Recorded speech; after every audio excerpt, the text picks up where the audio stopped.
I hope you had a great rest time. You are up and strong this morning. I hope the day has started on a very good note. Good morning to you. Welcome to Sunrise on 3FM 92.7. Well, I've also on all our social media platforms at 3FM 927. My name is Noble Crosby Anen.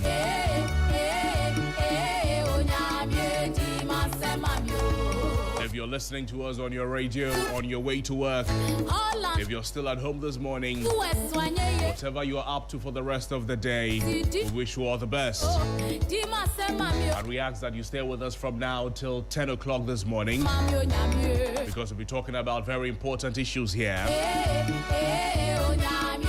Speaking with all the experts, finding solutions to the problems, and then making things work together. This is Sunrise on 3FM 92.7. In a few moments, we'll get into the newspaper review segment, where we'll look at some of the big stories the papers are reporting, make sense of them, understand them, and help you make informed choices. But in the meantime, I have a word of advice for you. You see, in Ghana, we have a culture where suffering is praised, where stress is respected, where the more tired you look, the more serious people think you are. But this is my message to you this morning, that there is no award for the person who suffers the most. You won't get an award for struggling quietly. There is no special ribbon for overworking yourself into sickness. There is no medal for enduring pain in silence. And of course, definitely, there is no trophy for running yourself into the ground. Yet somehow, we'll be made to believe that suffering is a badge of honor. In this country, we clap for stress. We praise exhaustion. In fact, we admire people who say that I haven't slept, I haven't rested. When people say that, we say, they are very hardworking. As if pain is proof of seriousness. As if when you are in pain, it means you're working hard. But let's be honest, my brother. What exactly are we competing for? Listen, there is nothing noble about unnecessary hardship. There is nothing noble about unnecessary hardship. There is nothing heroic about refusing help when help is available. You need help. Somebody is offering the help. You want the help, but you are refusing it because you are a hardworking person. There is nothing wise about choosing the harder road just to prove a point.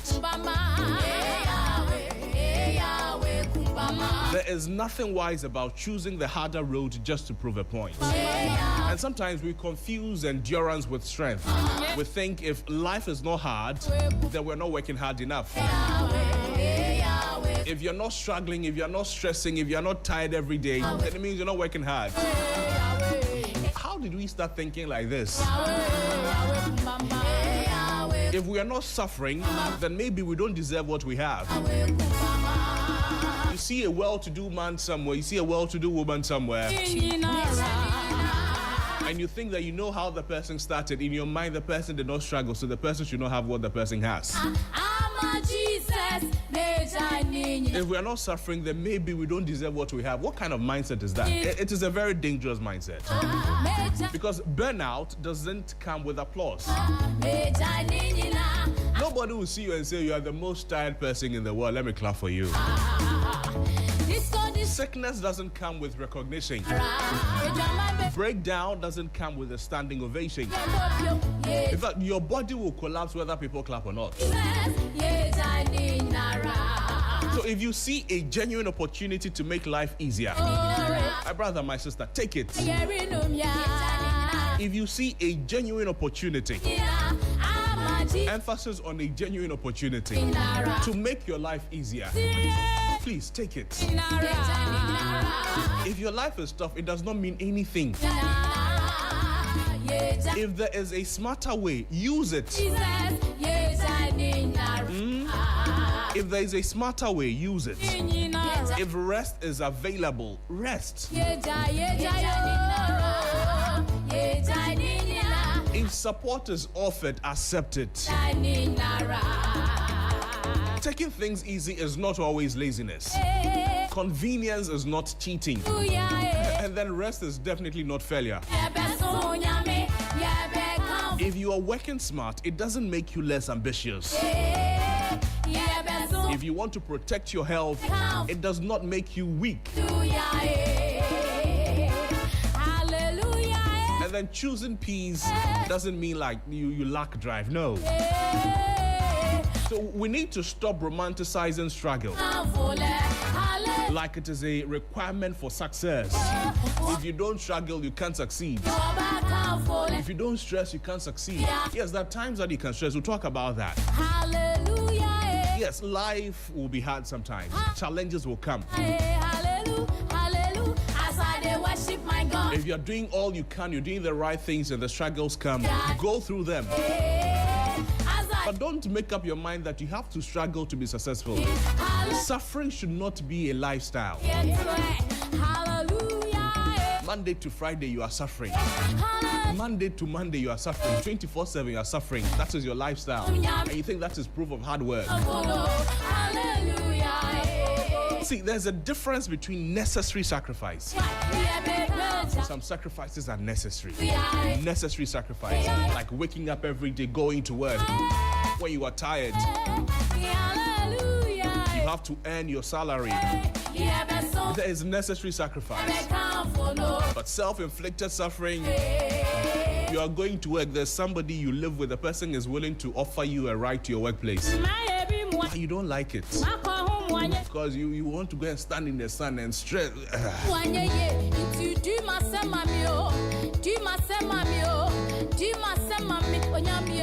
There's difference between necessary sacrifice and then self-inflicted suffering.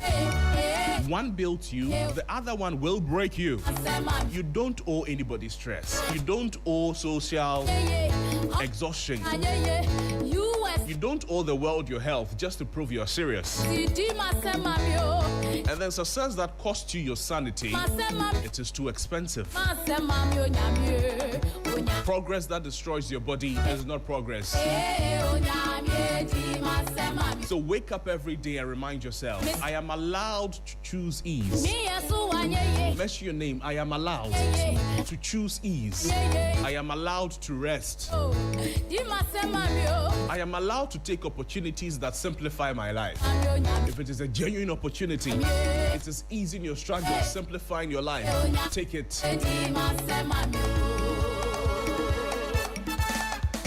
Because at the end of it all, no one will award you for suffering. What you will get for suffering will be the consequences for suffering. So my brother, my sister, this morning I'm here to tell you that choose wisely. If there is a smarter way, use it. If rest is available, rest. If there is a genuine opportunity to make your life easier, take it.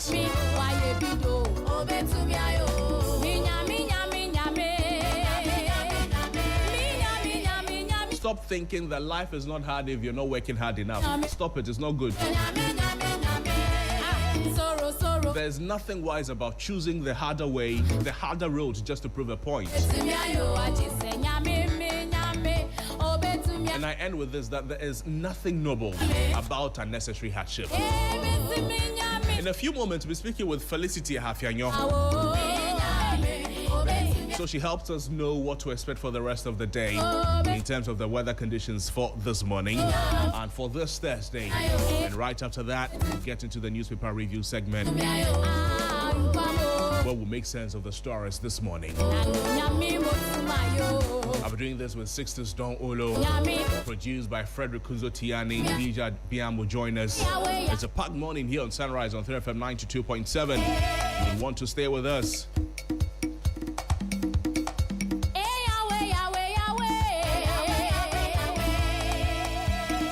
This morning, we'll take you to Pandai. 3FM. Big ruling from the Supreme Court yesterday, a 4-1 majority decision. Matthew Nyindam is still the Member of Parliament for the Pandai constituency. We'll talk about all of that, the dynamics of what happened in court yesterday, and how the journey so far has been in court, what this means, what implications this could have on subsequent election petitions. And of course, we're staying with political matters because the Ayawaso East constituency is in the news. We'll be touching base with residents there, some experts there, political analysts in the Ayawaso East NDC vetting and matters arising. We have all of these lined up and more for you this morning on Sunrise 92.7. But first, Felicity Ahafionyo. Felicity, good morning to you.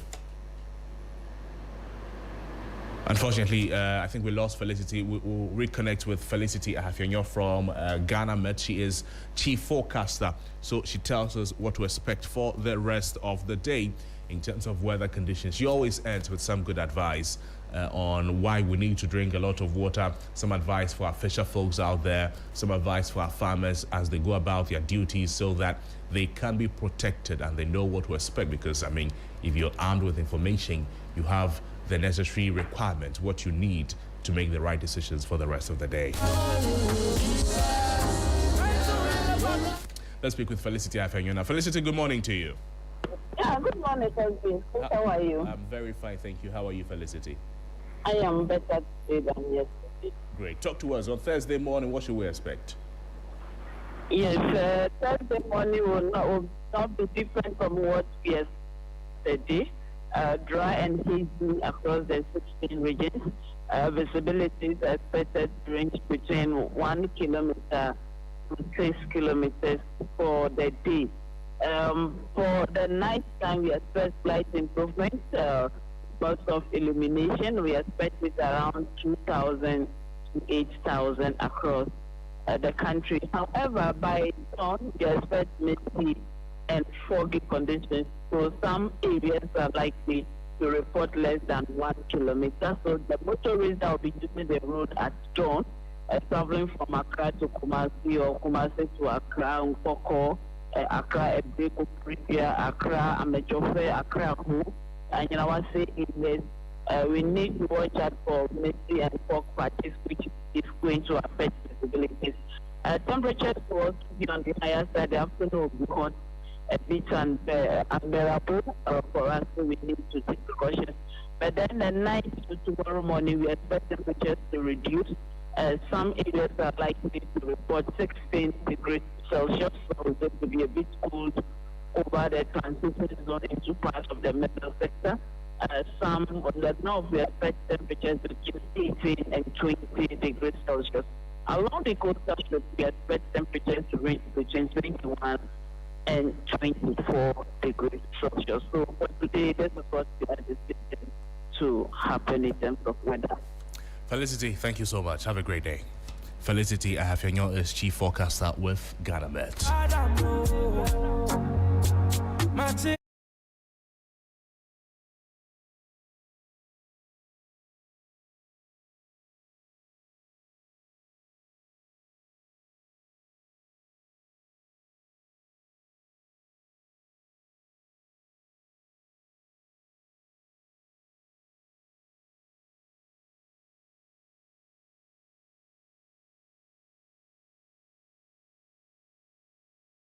Residents call for military camps protecting forest reserve from Galamsey. Chiefs residents call for military camps. Also on the front page of the Daily Graphic, I am committed to party welfare. Dr. Baumia is saying, plus Nyindam remains Bandai MP, Supreme Court rules. That is on page 13 of the paper. That's one of our big conversations this morning. Also page 27, BOG drops policy rate to 15.5%. The back page, government clears 115.9 million cedis premix fuel and recovery arrears owed the BDCs. And 2026 Hajj mandatory medical screening starts February 2.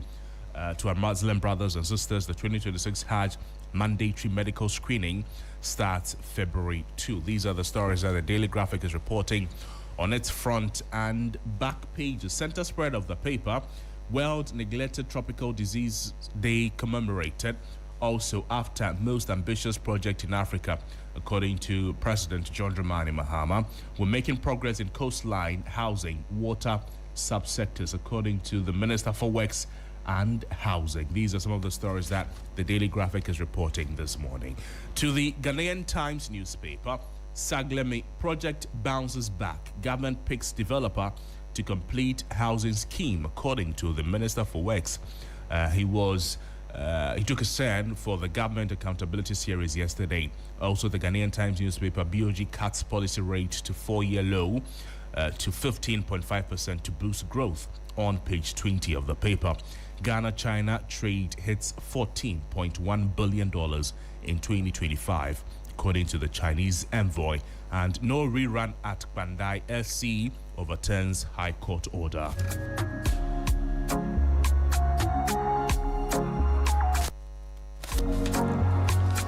The story is captured on the front page of the Ghanaian Times newspaper. You go to the back page, has these stories. Government CSOs move to integrate informal waste workers into national sanitation and climate action. Over 60,000 children on the streets. VIP urges urgent inter-ministerial response. These are the stories that the Ghanaian Times is reporting. Now to the Daily Guide newspaper.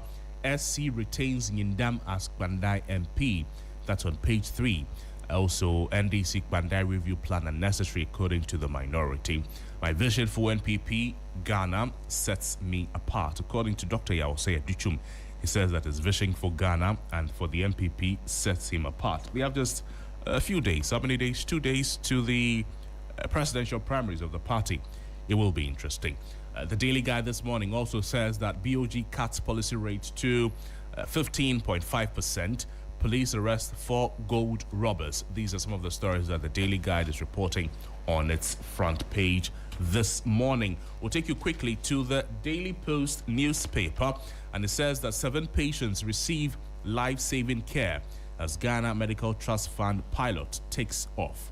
7 patients receive life-saving care as Ghana Medical Trust Fund pilot takes off. That story is captured on pages 4, 6, 8, and 9 of the Daily Post newspaper. President Mahama plots China for $30 million to construct new science and technology university in Damongo. So for the people in Damongo, some good news for you.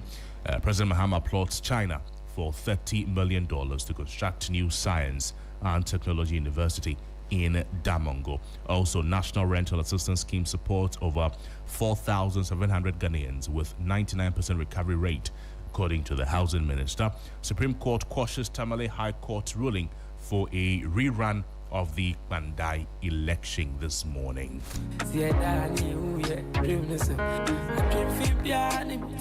No matter what we go. CD depreciation temporary, BOG governor. That story is on page 2 of the paper. Accra ranks 8th most expensive city in Africa in 2026, on page 4 of the New Finder newspaper. Accra ranks 8th most expensive city in Africa. Ghana's export earnings hit record $31.1 billion in 2025. Also, poor roads, high transport costs can lead to food price highs, and that is on page 2 of the New Finder newspaper. Now to the Spider newspaper. These are the stories that the Spider newspaper is reporting this morning. It says that GJA to convene high-level stakeholders meeting, escalating attacks on journalists. GJA to convene high-level stakeholders meeting. Saglemi housing project back on track. Government seals joint venture deal, on page 7 of the paper. Shopping for scandals. MPP digs deep into nail Mahama. Shopping for scandals. MPP digs deep to nail Mahama as research agenda gains traction.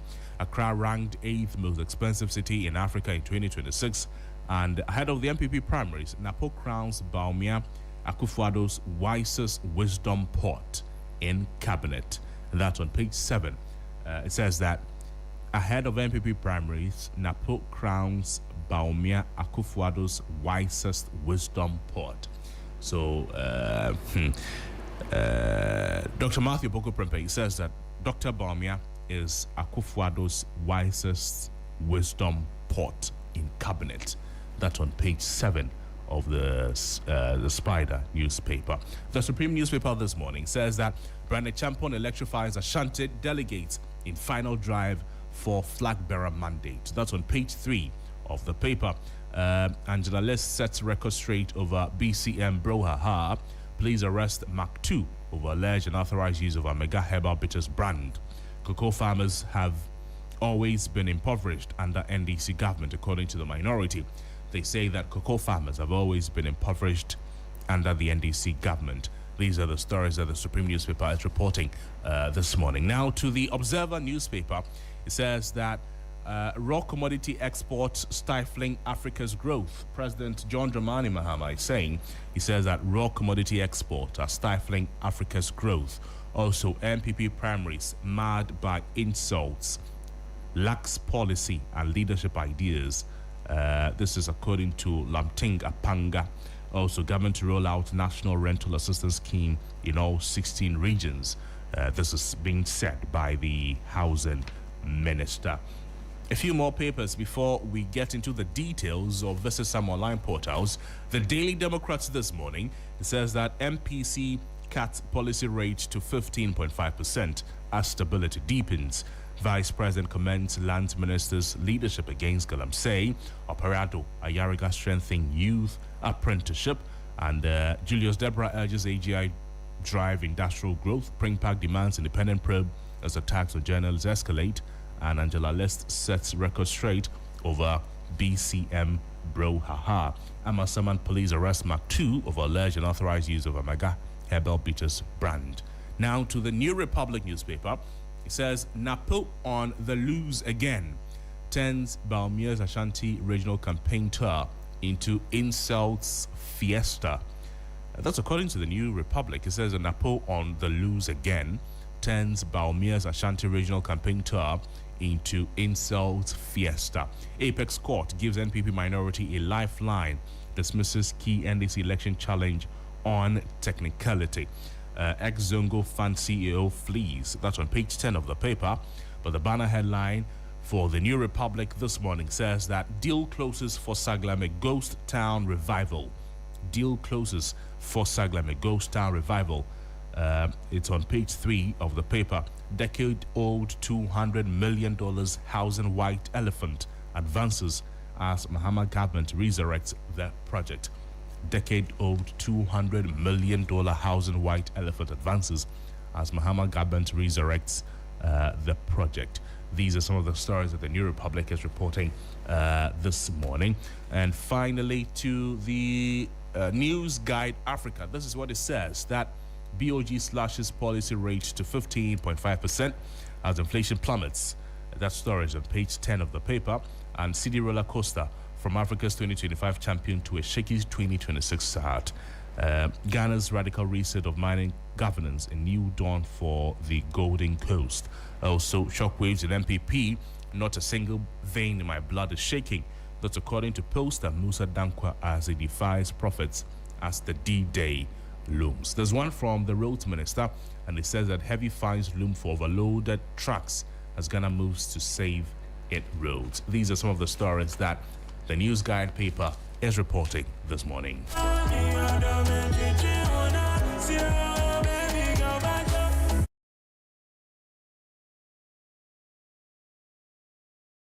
With 3news.com, these are some of the stories that you'd find if you log on to 3news.com this morning. It says that CAF slabs heavy bans and fines on Senegal and Morocco after AFCON 2025 final incidents. Also, BOG sets 100 million cedis minimum capital requirement for new microfinance banks. Bawumia pledges 10 national appointments per constituency ahead of the NPP primaries. Okay. Minority Lord Supreme Court's decision to set aside Tamale High Court ruling on Mandai parliamentary elections. You also find this: the Interior Minister urges balanced migration governance. In business news, Dr. Bano demands explanation from BOG governor after questioning sharp drop in Ghana's gold reserves. And industrial transformation begins with value addition, according to the trade minister. And let's now go to myjoyonline.com. You find these stories there. It says that for 1 year, I've never had peace to work, according to the Kwandai MP, and that is after the Supreme Court ruling. He says that his God has spoken after the Supreme Court restored his seat. Also, My Joy Online this morning is reporting minority demands withdrawal of any actions treating Kwandai seat as vacant after SC ruling. Africa must be unapologetically selfish as global order fractures, according to Sam Jonah. Bawumia promises 10 appointments per constituency under prospective NPP government.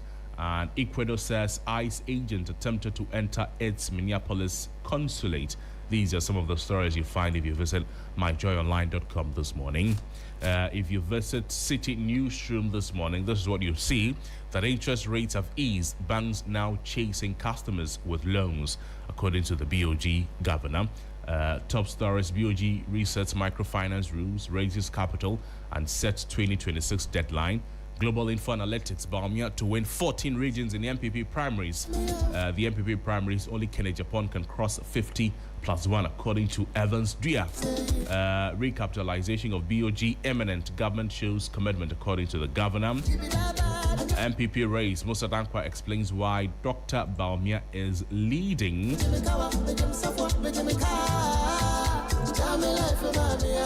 So you find these stories and a lot more there as well if you visit that the website. I've told every constituency, vote for me, Brian Echampo to NPP delegates. So these are some of the stories that are making rounds this morning. In a moment, we'll get into the details of most of them.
enjoy relative stability in 2026, largely due to improved interbank foreign exchange market intermediation and strengthened external buffers.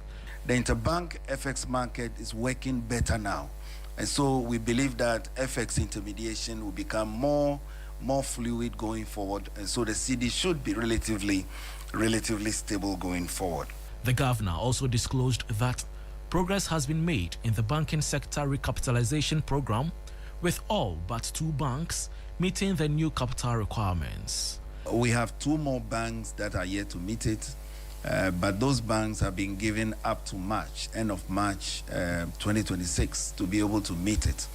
And so largely we have made progress on the recapitalization strategy.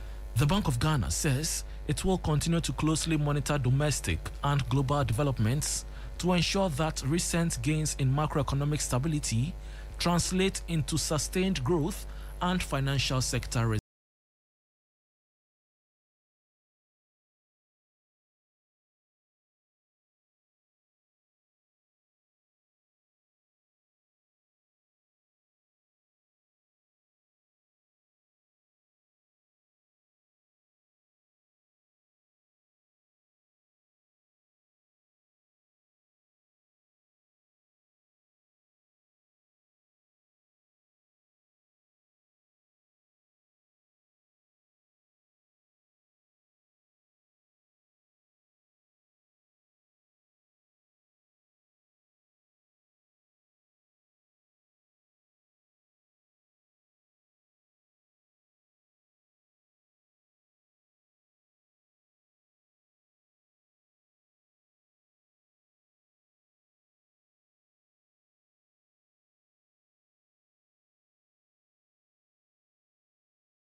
In the morning.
The policy by Coco Parliament, Cabinet, after many coyano for my breme, mean Wunya Safo. Our cabinet was Sebi, Nana Jimu Doctor and Dr. Mahmoud Bawumia. Every say, me mark your Poco Prempe, Mr. Say Cabinet say, in Fien son and a fan. A do baby credit now should be another the policy by Coco Parliament, Cabinet, after many coyano for my breme, mean Wunya Safo. Our cabinet was Sebi, Nana Jimu Doctor and Dr. Mahmoud Bawumia. Every say, me mark your Poco Prempe, Mr. Say Cabinet say, in Fien son and a fan. A do baby credit now should be another the policy by Coco Parliament, Cabinet, after many coyano for my breme, mean Wunya Safo. Our cabinet was Sebi, Nana Jimu Doctor and Dr. Mahmoud Bawumia.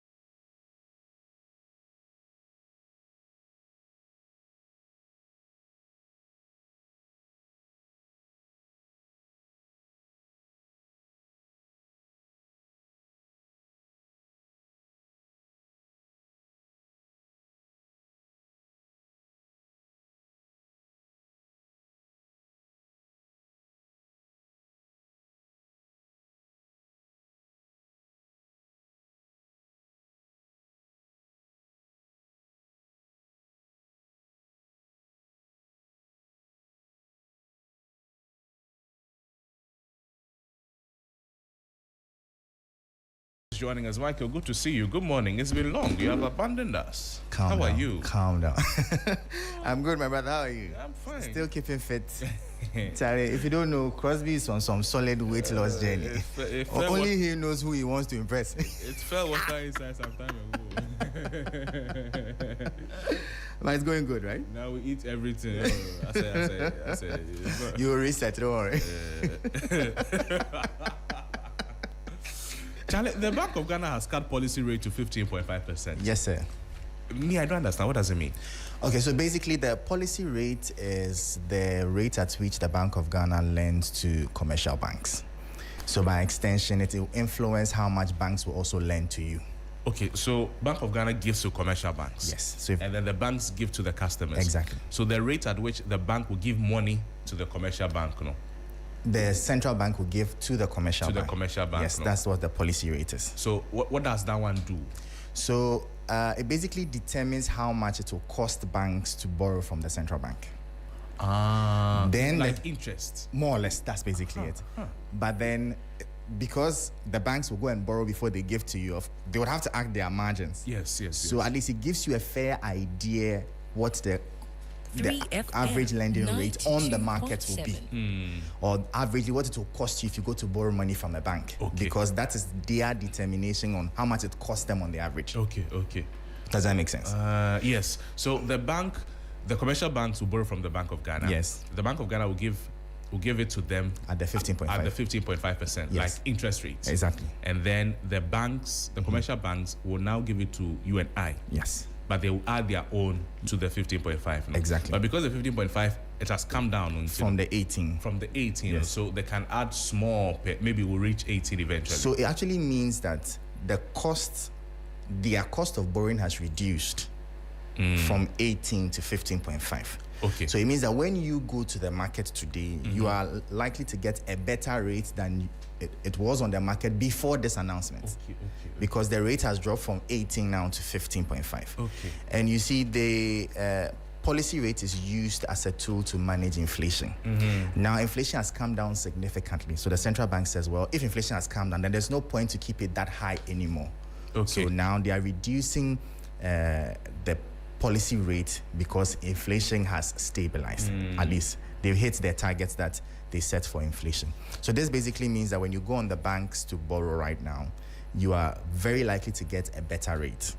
So if you even look at, let me pull out some data for you from the average lending rate on the market was about 20.5% before the announcement of this policy rate. Okay. And as at that time, The policy rate was 18. So the average rate at that time that you will get when you go to the bank. Yes, was 22.2%.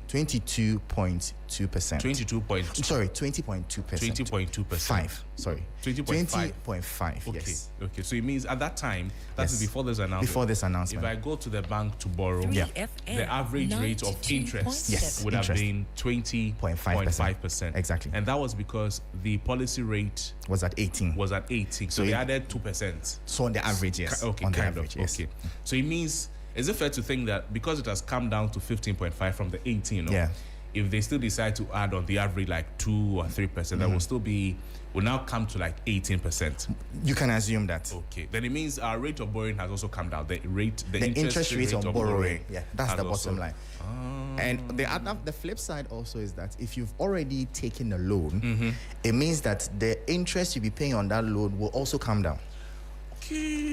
Because there's a new rate on the market that is lower than what you were paying prior. But of course, that is for those who have borrowed on a floating rate. There are two options. There's a fixed rate and a floating rate. Okay. But a lot of the banks do floating rate. That is, it changes as the policy rate also changes. Okay.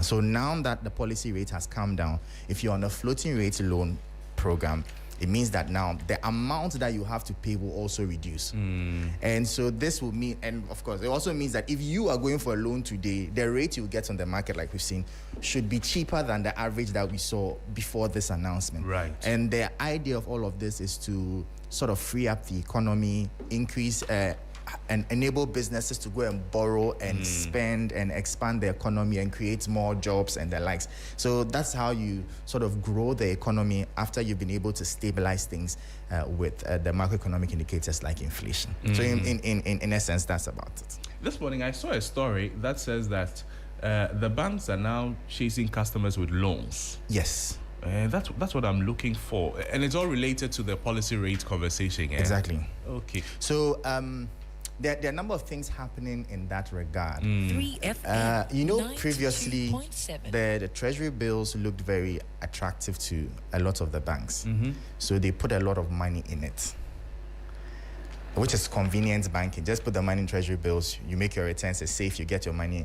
But because of what this government did, especially at the early part of the year, where they were able to drive of last year, they were able to drive inflation down, as well as also what's the point?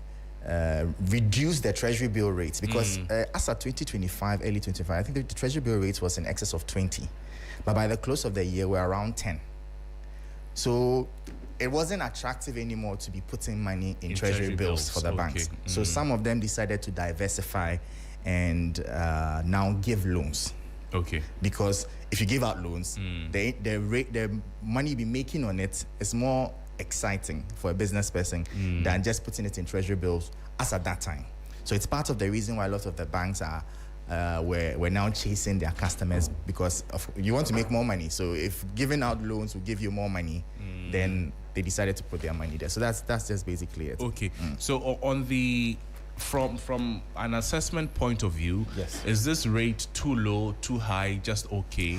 Because I understand there are concerns that sometimes when they cut it too low is a problem, when they put it too high is a problem. Explain that dynamics too for us. So the question is, where have we come from? We've come from a policy rate of around 28%. So to come from 28%, that's in about two years ago, and now we are looking at a policy rate that is around 15.5%. We've come far. Okay. We've come a very long way. But the question really is, in the sub-region, does this 15.5 really make us competitive? And that's where the critical question is, because how better off is a business person in Ghana as against someone in Nigeria who may be getting presumably interest rates of about 7-10%. So those are the critical questions. Have we made progress? Yes, we have, but there's still a lot of work to do. But that is why it is reassuring to hear the governor of the Bank of Ghana say that he is hoping that in his lifetime as governor, the policy rate will come to single digits, and that would mean great news for the average business person, for the average Ghanaian, because one critical cost of production in this country is the high lending rate. And if you're able to tackle that head on... And the high lending rate is linked to the policy rate? But basically that. So the high lending rate is like the policy rate. So the high lending, so when you say high lending rate, it means the average cost, average amount it will cost the business to borrow. That is also dependent on the policy rate. So business form of Cabro for two. No, hold on. So the policy rate is the rate the central bank will lend to businesses. Yes. The lending rate is the rate at which the commercial banks will lend to businesses. Does it make sense? No. Say it again. Policy rate is the rate at which the Bank of Ghana will lend to commercial banks. Yes. Lending rate is the rate at which the commercial banks will lend to people like you and I and businesses. Okay. That is the same thing. It basically, but it's who it is affected. I get it. So it's the recipient that changes the name. That is it. So if it is central bank to bank, it is policy rate. If it is bank to individuals business, and business, it is lending rate. Yes, it's simple like that. But you come and I go to collect loan from my bank for life. Do you know my bank for life? We don't want to know. Which one is your bank for? If I go to collect loan from them, what is that one? That one is lending. That's rate. the lending rate or interest rate. My bank for life goes to collect loan from BOG. That one is what? It's policy rate. The policy rate. I've not been pupil teachers before. But it's the same thing I just said. You've just turned the pyramid upside down. So that's just basically. So I'm sure businesses are happy. At least things are. There are positive signs for the economy, and we should, of course, expect that things will get better this year. A lot of businesses will go and be able to borrow and expand their operations and create more jobs, and then the economy will grow and grow and grow. And there'll be jobs and jobs and jobs, and the people will be happy and happy and happy. But before you go, you spoke a little about the floating rates thing. So yes. I understand there's a floating rate and which other one? And the fixed rate. And the fixed rate. Yes. The floating rate is that based on the policy rate, it changes. It changes. And the fixed rate is that it's fixed. Yes. What's the advantage of one over the other? So if you have the floating rate, when the policy rate drops like it just did, you benefit from it. Okay. But when it also goes up, you suffer for it. Okay. The same way if you're on a fixed rate, when it goes up, you are not affected. Okay. So they usually fix it, peg it at what level? So that's why it's important to always review the loan details before you go for one. Okay. So when it is fixed, it's all about the financial institution's strategy. So you can decide to use the fixed rate. It comes with its risks. But if you are sure that the rates are likely to go down, that's when I'm sure businesses will, some financial institutions will like to use the fixed rate, because if they are of the belief that the rate is likely to be going down and they use the fix, it's more like hedging and protecting yourself to make sure that you don't run losses when you go down. They themselves. So you the customer, you try. So it depends on probably their financial strategy or what they want to achieve. Right. So that's just basically it. I see. It's not difficult. It's simple. No, I think sometimes you put it's a prejudice. A lot of you have come and say policy rate. FM, Come and say 92.7. the market woman. No, a lot of you, I think you've just assumed that business news is complex. They say it's not sweet. No, but you see, I'm quite surprised that the average Ghanaian is not interested in business news, because. So instead of saying policy rate, why won't you also just say the rate at which you borrow from, you a consumer or a customer? See, you just said a sentence, but a word has taken care of the sentence. But I believe there's if you recall this, we have a former boss who was always particular about, especially for newscasters, when you are speaking to people, there are people who are listening to you or watching you who would have to pick a dictionary to understand what you say. Then you are not communicating. But the business people too, they have their audience. Their audience understand what they are saying. Who are their audience? They know their audience. You are part of their audience. You see what you have done. You have just removed yourself. So that's the reality. The rate at which you are taking a loan from your bank, is it for a special audience? Listen, every producer of a product has the people they are targeting, and they speak the language that the people understand. Yeah. The people who need the policy. Don't go look for it. The truth too is that I mean, it should come down small. Well, we appreciate the feedback. We'll do our best to water it down for easy consumption. That is why I'm here right now, breaking it down for To the barest minimum. to the barest. Even our ancestors is still revising notes. But that's just about it. So please, let me just make this clear and call. Everything policy still at the end of the day comes to a bread and butter issue. So please take interest in business news, because that is where you would know what is happening in the economy, how it will affect you, where it positions you, and even opens your eyes to the opportunities around you that you may not have averted your mind to. True. So don't look at it as a complex lecture, but as an eye-opener that educates you and helps you position yourself in the whole broad scheme of things with the Ghanaian economy. Thank you very much. We thank you so much. You're sir. welcome. We are grateful for your time. Sister, so now you understand policy rate and lending. Oh, me, I've always understood. I used to do business. You ask him. He used to do business. I don't remember that one. Since he says that, I don't remember. I don't remember that one. It is selective amnesia. The person does not remember. You are on your own. Michael Obodu, this one, he has been the wisest person in the whole world. Just like this one. This one. Say cabinet say in so and a fan. Edu baby credit now should be another the policy back ko parliament cabinet. After me koya no for my breme me hu nyansafo. Our cabinet was sebi na na dream do to end of them. Sisters Olo, good morning. How are you? Is Alhaji going to retain him as the running mate? And that one we don't know. Should Alhaji win? The way your sound is like Alhaji has won. That's why I have rephrased. Because you see, the prophecies that say Kennedy Ejapong will win, no? I think the prophecies have started manifesting. How are they? The Bawumia campaign has put two voices on the platform that will cost Bawumia. And we'll be back here to have this conversation. Which voices are this voice you have just and played, which other voice? And Sarah Adwoa Safo's voice. They will cost Bawumia. Yes. Please, why? How? People are doing campaign for people. You are telling them the campaign they are doing. You see how excited you are about what Bawumia Napo said. That is how excited the rest of the voting NPP public would be. The Spider newspaper, it says that Napo crowns Bawumia Akufo-Addo's wisest wisdom pot. Yes. And don't forget, Akufo-Addo was also in the room.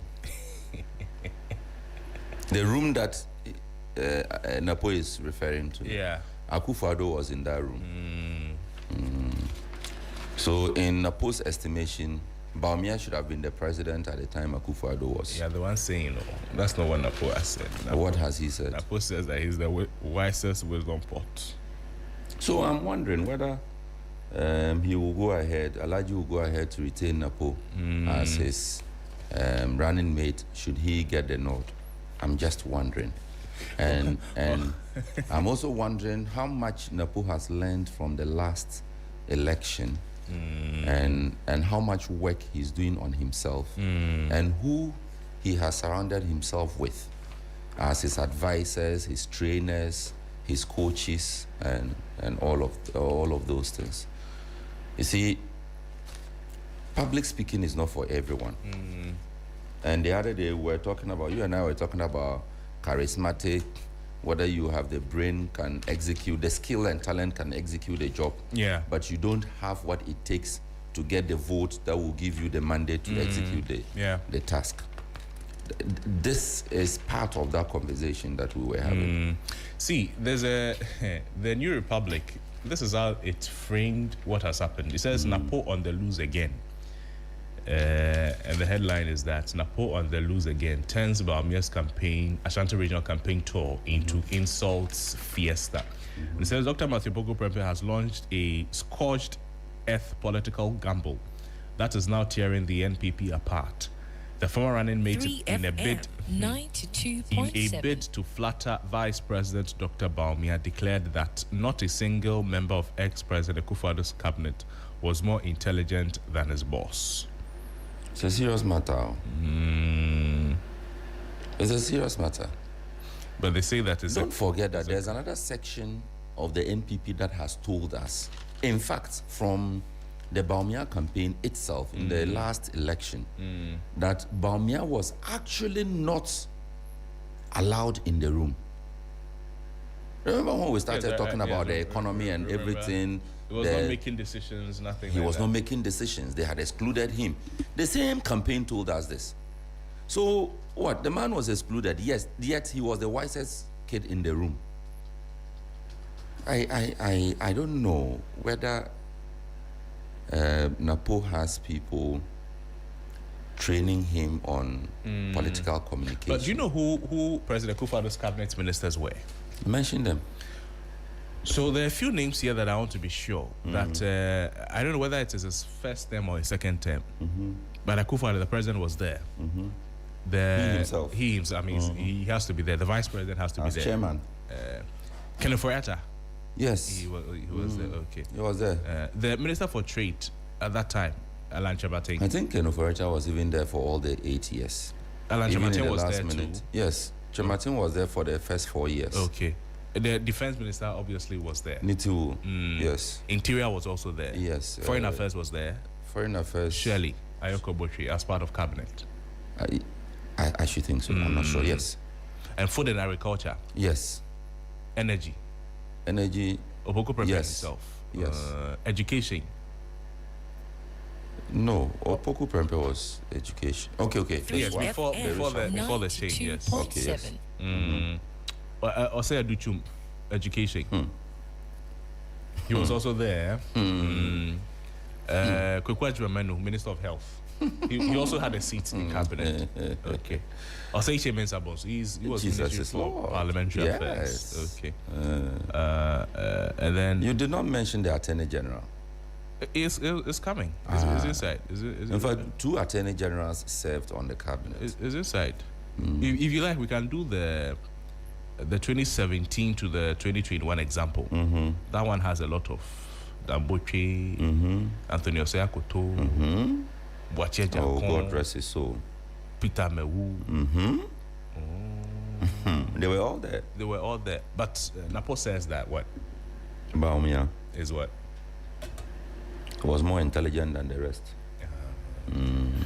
Let me listen to.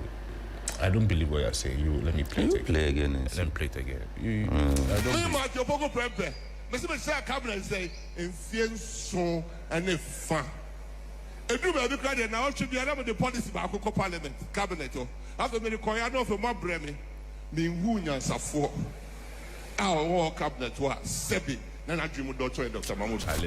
You know how Ananse is the wisest man on earth to have ever lived in Ghanaian folklore. So, Alhaji Dr. Ananse Mahmoud Bawumia. I did not pick you on. You can call us now. Call us. Let's talk. 0559242717, 0556910154. Hello, good morning. Let's go straight to the point when you call, please. Thank you. Hello. Hello. Yes, sir. Good morning. Good morning, sir. How are you? I'm fine, thank you. Your name and where you're calling from? Please, I'm called Great Alaye from Dominica Bridge. Great Alaye, talk to us. Yeah, that's ne Ajumapa Oyabwa Magana, Yamishira and Sanshira movement. Manya wa fidye kesema, memfa ncha kesema Jasper JM, Oba as chairman, Ewatama West, so Timinka, Michian Papa, yeah, MC Mr. Abu, Michia Papa, Madam El Akrogo. Share.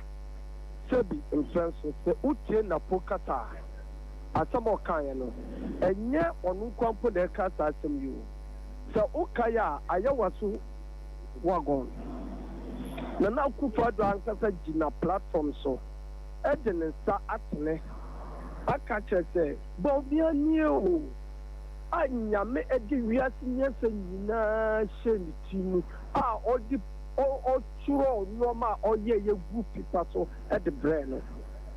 But that time unkofoni nyina ejina ho nyina no sebi imprenso na Akufo-Addo edwe a churo mo se yense libia eni ho enti se na focus we a me faso because so osha apart from ono why yeah shede besi me that nyame Thank you. Hello, good morning. Good morning. Yes, sir. Your name and where you're calling from, please. I'm Frank Naro, Dominion. Frank, talk to us. So, I'm afraid I'm in French, like I say, ma, university for you now. Opening, they became, I'm in Mr. Brown, one a political commission CEO. I am the Emma who a 5-day political commission, Minia, CEO, and then we are Manco Chan Basa.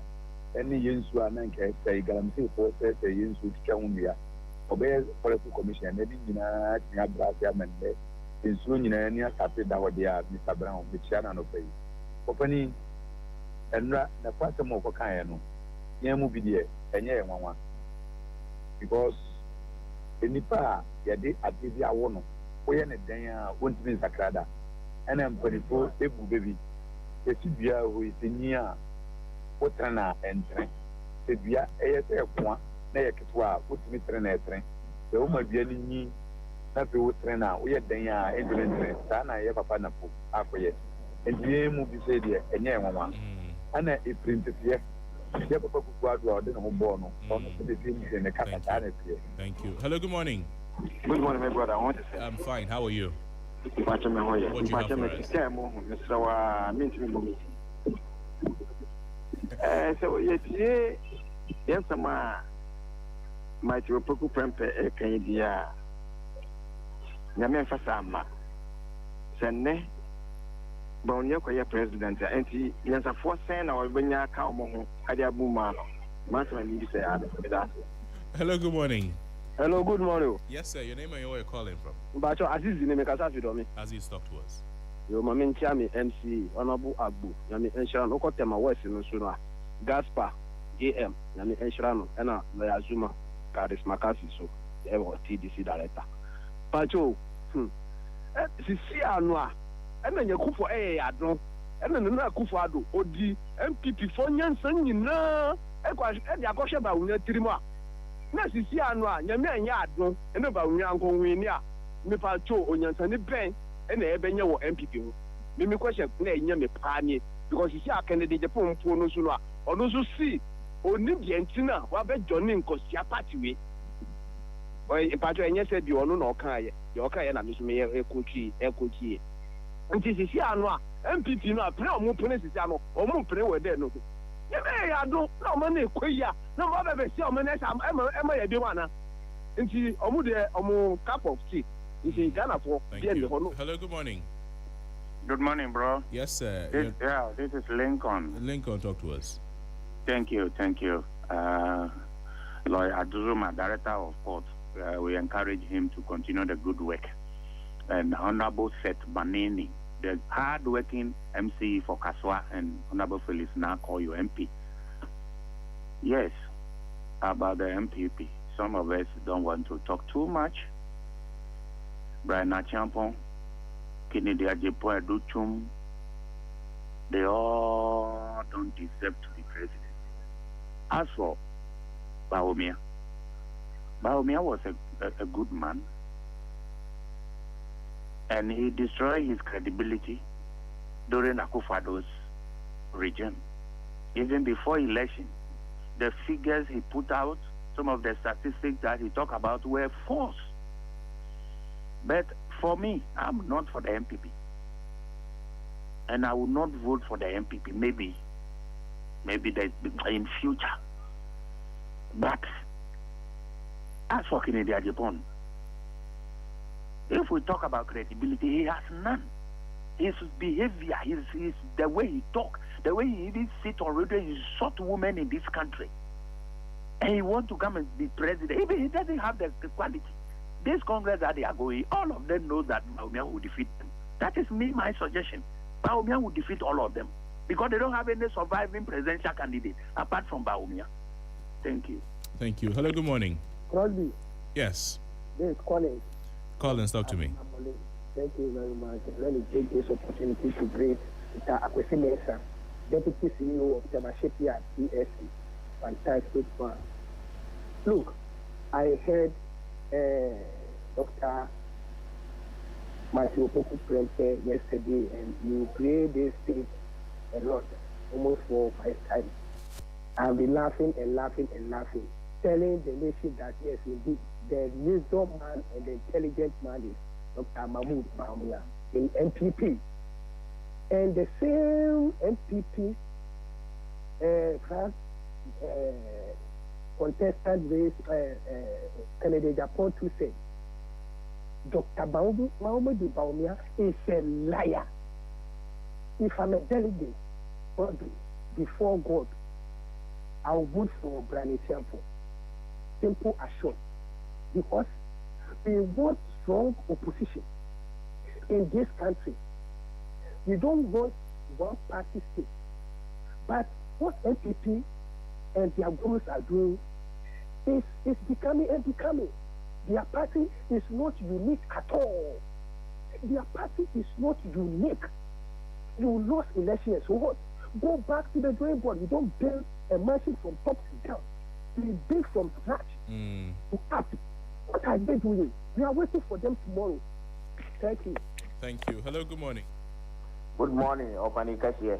Yes, sir. Your name and where you're calling from, please. My name is Kwesi Poku, calling from Amasamai constituency. Kwesi, talk to me. Opanikas here, me pacho 3FM, Ajumaya 4, any Juma Pa Mudi, Emo my Ghana, me Pamacho Munina, Mohoya dear. Yamiatum, Yahoye.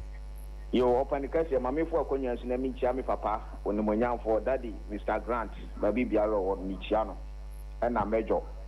Ye papa la dia control de or ye superb or no baby biaro bia in chia and command. Commander. And pennyforcity tinatity. Ama brofo nye bia pimpam. No mo she. Let's say Ghana for you say.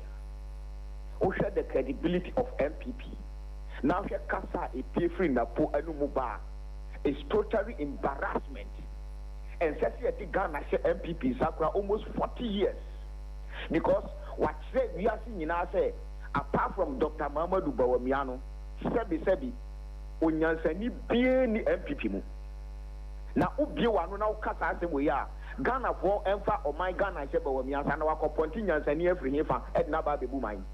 Sebi ubie wanu na ukaka say ya enti mesle ye mpanifo especially NDC mpanifo ye ministers ni say omuntu niema ye kama na said ya mambo ni kone sana kone sana because MPP there say no to MPP 40 years. Thank you. Hello, good morning. Good morning, Crosby. Eben Kwabe. Eben, I'm listening. Let me say good morning to Jasper of Tema West. He will still let us maintain the seats like anyone. Also to the Lali Sowakbo, GPHA, the one in charge of communication, the director himself, Honorable Zuma. Greetings to them and also to my boss, Honorable Apeti Mensa of the Shipyard. You see, Crosby, for me, I can see that the MPP is not learning. So let me leave that one aside and talk about a good governance that has bestowed to this nation. That even to the extent that what policy rate went to 30-something% under a regime that claimed they have the economic wizard men. But look, under the watch of what? Esiama, it is 15%. It is very good. Also, I believe by now, the former National Security Minister will sleep peacefully. You know why I'm saying this? What he cried for under the watch of CJ Emi Yeboah and CJ Tokuno did not come to pass. But look, under the watch of what? John Mahama, His Excellency, and the CJ Bafo Boni, the executive lost a case for what? This is what Kandapa was crying for in his day as a national security, telling them that what? The cases, which is 9-0, 11-0, 7-0, they should put stop to it because it is a threat to national security. Thank you. Hello, good morning. Hello. Yes, sir. Your name and where you're calling from? My name is Peter T. Uncle Peter, I'm listening. Yeah, thank you very much. I hope everything is fine. We are well. Hello. We are well, thank you. Yeah. My brother, you know what? Let me seize the opportunity of your platform to say good morning to Alhaji Yaokundo and then also Alhaji Mahdi, Director for Election NDC. There is one thing that I want to make clear here. Those who are fighting either for Bawumia or Ken, they should rather have a rest somewhere because There are people that we should not talk about, let alone to describe them as any favorites when it comes to the general election. So they should forget about them, allow them to do their own thing. But my brother, something happened yesterday at the railway Katamantu market, Agbogbosi, where your crew were there, 23 were there. It's about this dollar garbage that have been packed, and it was a calculated attempt by some people within the market to tarnish and damage the reputation and then the image of national security. And it was an indictment on even the national security leadership, the coordinator, and those behind it. And it was a bad thing. National security has never contributed to neither they collect any toll or any tax from the market women. Right. They are there to protect the interest and then the credibility of market women. They don't have anything, any collection of money to make in the market. Thank you. They packed the baller and then they invited the TV3 to go there. Hello, good morning. Good morning, Mr. Nobel. Yes, sir. Please, this is Ajahn Owan from Domi. Ajahn Owan, talk to me. Let me say good morning to Badi Jibril, Alhaji Badi Jibril, Deputy Director of Election in charge of operation, wherever he is. I say good morning. Oh, Mr. Noble, in fact, I am surprised that these people are going to primaries. One of them will come and be a presidential candidate for them to come and disturb Ghana. I mean, if I was a president, I would change the constitution because electing the presidential candidate is a pressure that they are coming to put on our leaders because we have election just a year. We say we are going to have an election so that we put the government on his throne or what. If we give you 80 years, you can. Oh, unfortunately, we lost him. Hello, good morning. Good morning. Yes, sir. Your name and where you're calling from, please. Cosby. Where are you? Nana Amwakwa, make us a CS boy, or a young swan of constituency. Then I'm listening. And I pay Samitia International Chairman, you are honorable watch at Dako. And I'm in Cherry, the complex with the phone. Causing patch of them passing to him. And yeah, nothing Tunisia, on school last year. I was at Abano and I have me a man for national service for 1 year. Not at least Omosaka Omolances, Airlines as a some culture, Omosaka. So your next note, media apply for travel record crowd and all that one for Akakoye. But up to date, I'm a porter there so will be more than can register no service no. Only on service or porter them and I'm quality fee. And I buy some kind of service as well.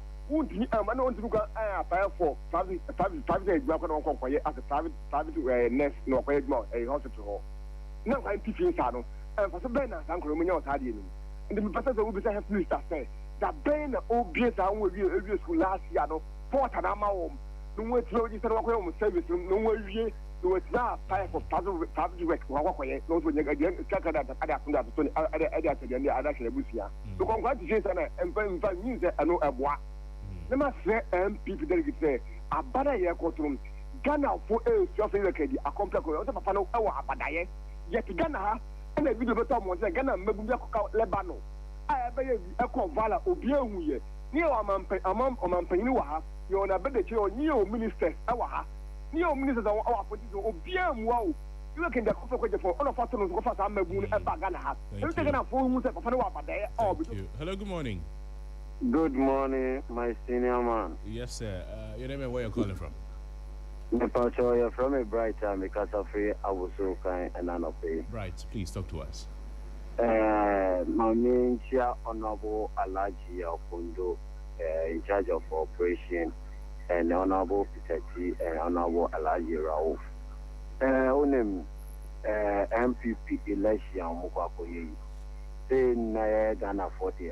Saturday we pese asundwe ebra na omukoto aba a candidate because most of the candidates omusum andananado ye bisa say den na omuwa abemu omutimi ye man Ghana for ebi ye vice president former vice president Dr. Mahmoud Bawumia or ye vice president ye economy no oye ne yi anase wanye ne yi kene Japan se insema ya efiri nenum eba enti ye de asunje na ye na epe na enura mo reporter ba ko eko railway line so nipa na o interview no ana ogu national security for who fi say omo jijiska e the free market women no entro say our prove national security for echo jiska free market women's roa offers approve no embra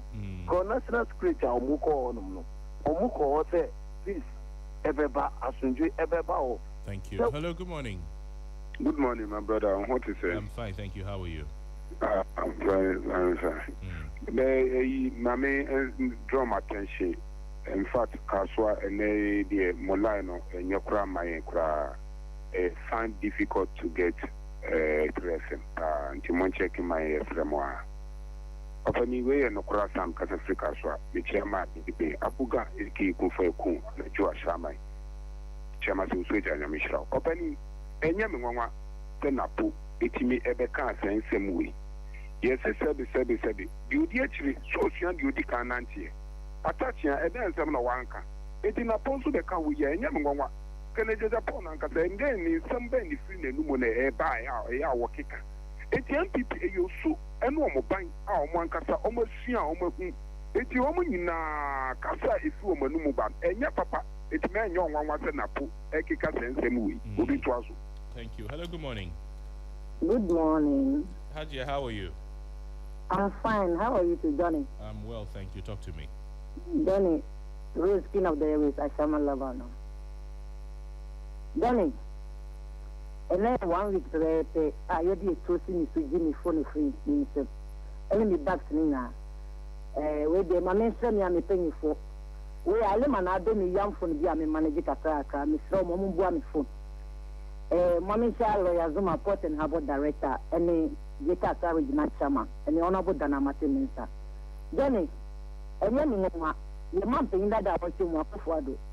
Or Jinapin to catch a Ghana for say, Yasaning na, Baunia Timone, or no new economy pa, and it's an apostle want to the cafe. Yansaning na, or Baunia Tima, I create empty penny for Nankasano, Yansa, and Yansa, Mangata, Omunibi, and the Baumia and Yansa, I want to know. Well, so man, penny akufa da memo the buye. Ina tresa. And so one got a mokasa na tresa. Oma mo party no mudo na omo nem nyansa nti ba omi akwa na wanya ta obeti nya ledi omo. Me say omo de ba omi aba 100 times or they lose 100 times. Hello, good morning. Good morning. Yes, sir. Your name and where you're calling? Need talk to us. Me da tipa wo ejumapa we yobo my Ghana. Me say NDC phone pay for Omubwa Rose, Yampe phone, Emma Rose, Yampe phone, Emma Rose, now Rose, Fanya Juma. Into Mr. Medium Pa. Into Yatosin, you know. MPP, Omuni material, the delegate before Jimia, Omutu Abama, with Mr. Bright, example, Omutu Abama, they said, Senator Japan, there is a big question mark. Baumia, Mono. To myself, Wabada, Yenuma Wabaya, incompetent Juma Obaya, 8 years. Into Mutu Abama by example. Yes, and it's a problem for Michelle, Mutafo Marus. Yamisha. Hello, good morning. Hello, how are you? This is Papa on the line. Talk to us. Yeah, you see, I'm not interested in the MPP's talk via politicking. I'm not interested in it. I'm just trying to tell Ghanaians to really, first, I need to thank them for voting NDC to power. Because look at the good work that Dr. James Nesiama, Bank of Ghana governor, is doing. Look at the monetary policy, something that, in fact, to be frank with you, not knowing all along, they want to jail a good person like this, who has come to help Ghanaians. Look at other side, what do you call it, Ablakwa. Bringing down prices of what they call it, the passport, to acquire passport. Even you bring your house, they'll bring the passport to you. You will not pay for the transport. The transport cost, no. They will just give you your passport. They will transport it and come and give it to you without any cost. Are you getting my point? A whole lot of this. In You know, I'm a former executive executive of Ayaso Central. I was a communication officer for Ayaso Central. For over so many years, we never had that seat. Now we have a golden boy, that is Ralph. I'm NDC MP over there. And he's also doing a marvelous job. In fact, I thank Ghanaians for really voting for the NDC. Have a good day, my brother. Thank you. Hello, good morning. Hello, good morning. Yes, sir. Your name and where you're calling from, please. Actually, your friend, Archelaw. Your friend is in Katamanso. Now, the pay many Akunya Maminchia Chief, Honorable Kupuku Baby Biobia, Yami in Shirano, Nonyanikasi, and Aminchami Mayor, Katamanso Mayor, Honorable Tiki, or Boy Jumapa. Now, NDP for us and media. And can you send NDP from Puyabani ever can be in your master no more yet among commerce? Because NDP for young Grophobia, Cassie from Manoba and yet. Say, Emredia Trim, Kofi Matimi Catcher say, Wow, we see a Koma Bagana, Konako Dukunti. Yes, share Emredia Trim, Ako, Canada Japan Bacato, on T. Only Dinka Abajanim Quasia, Foy Party, no more Jimmy. And Pan Social Parliament, or more before no going with a Jimina Asamo. Hello, good morning. Good morning, my brother. Yes, sir. Your name and where you're calling from, please. My name is Abolo. You can call me Mr. Common Sense. Mr. Common Sense, please talk to us. Greetings to my MC Akwete Agbo and Chama Jasper of Tema West, Operation Maintain Tema West and increase the seats. Lawyer Zuma, Director of Port and Courage McCaffrey Nepaku. Alaji Aukodo, I put his light on you. He salute you for the good work you are doing. Alaji Kodo, I salute you as well. My brother, this is just a very simple message from Dr. Napo to we Ghanaians. Napo said, what Napo said, you and I have heard it. But the question I want to ask, with those policies that Napo have been sending to the cabinet, all of us see the result. All of us. So common sense, that means the proposals or the policies are not making sense. That's why we voted them out. But Kennedy was not among the DC cabinet. So does it mean that Kennedy is wiser than Bawumia? Because Nana Akufo-Addo said that Bawumia, God has fooled him with full knowledge. But what is the result? So this is a simple message. NPP, Nanado and Bawumia is trying to destroy the NPP. And we are not happy. But I know it will happen. Maybe another generation will take over. Kudos to you and your team. Have a good morning. Thank you. Hello, good morning. Hello, good morning. Yes, sir. Your name and where you're calling from. Abu Kokome, I'm calling for Kokome. Abu, talk to us. I'm a brother who is in the radio. And I kakra. But, over. Empty before crying. Almost a gun of one young day. Can't say through Manu and yet. Timo Sanapo, Ancasanso, or two votes to Papaya, what to both the piano announcer, Ultimo, don't know what you, the deal. Ultim John, there's a Moko cabinet, never back open and answer one thing. There is not a Moko cabinet, Munina, she knew. Then I got a for bread, I got a photo on Yansan, a cabinet, Yoma, over the Moko premise and Chushu, the same thing, 2028, on the corporation. That's it. Thank you, Abu. Thank you so much for calling. And that's where we park the conversation for our Community Voices segment this morning. Thank you so much for reaching out to us, and thank you for sharing your thoughts with us. Let's keep being civil. Let's keep being gentle with our submissions here on Sunrise on 3FM 92.7. In a few moments, we'll be speaking with Mutala from the sports team.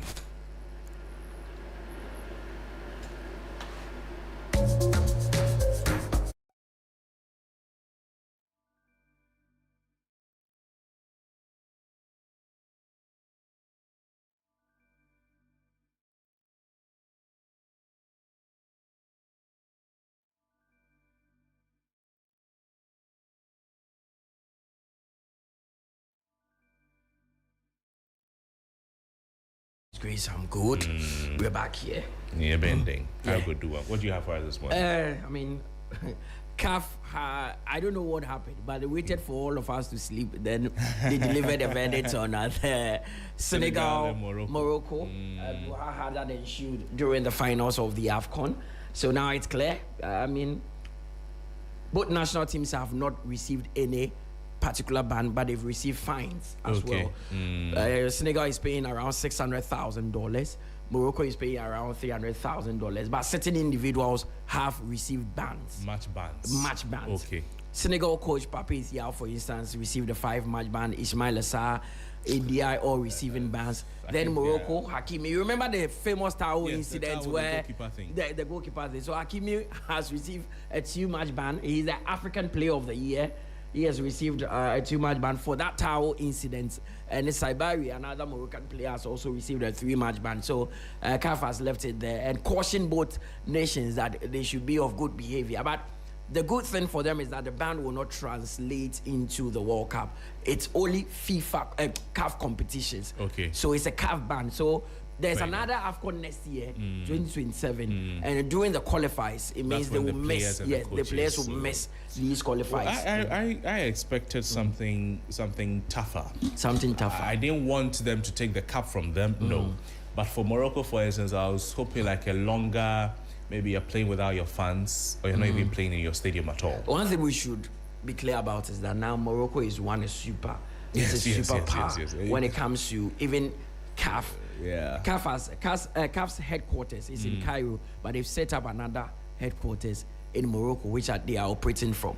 Morocco has built CAF several times in the last few years in terms of hosting competitions because they are competition ready with their facilities. They are one of the nations that is currently a superpower on this African continent. So you need to know how to deal. How to punish the most strongest person. Of course, you need to deal with them not with case gloves, but you need to do it in a certain way that will not also, come back to hurt you.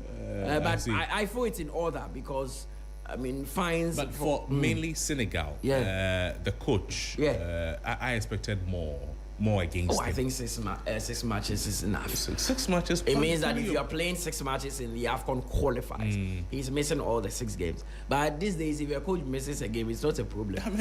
You're on phone all the time with the Bluetooth. Even if you are coaching from up there, you can see the pitch better. Someone actually told me you can even coach from the hospital now. You are just on Bluetooth telling the assistant coach what to do. And it's what it is. He will be at the World Cup, he will be at the touchline, but it's where they are playing the qualifiers, that's where he will not be. But one thing I told you that I show speed will bring issues. So the man is gone for about 48 hours, but you see the aftermath. We are fine. You see the aftermath. It's not easy. It's not easy. God will help us. God help us. God help us.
Let's now do some sports here on 3FM Sunrise with me, Mutala Yakubu. Coming up this morning, CAF finally gives verdict on the issues surrounding Senegal and Morocco. Also, Ghana Premier League Match Day 21 kicks off tomorrow with Nations FC in action, and the CEO of Aduana has issued a stern warning to Asante Kotoko ahead of their FA Cup round of 16 clash.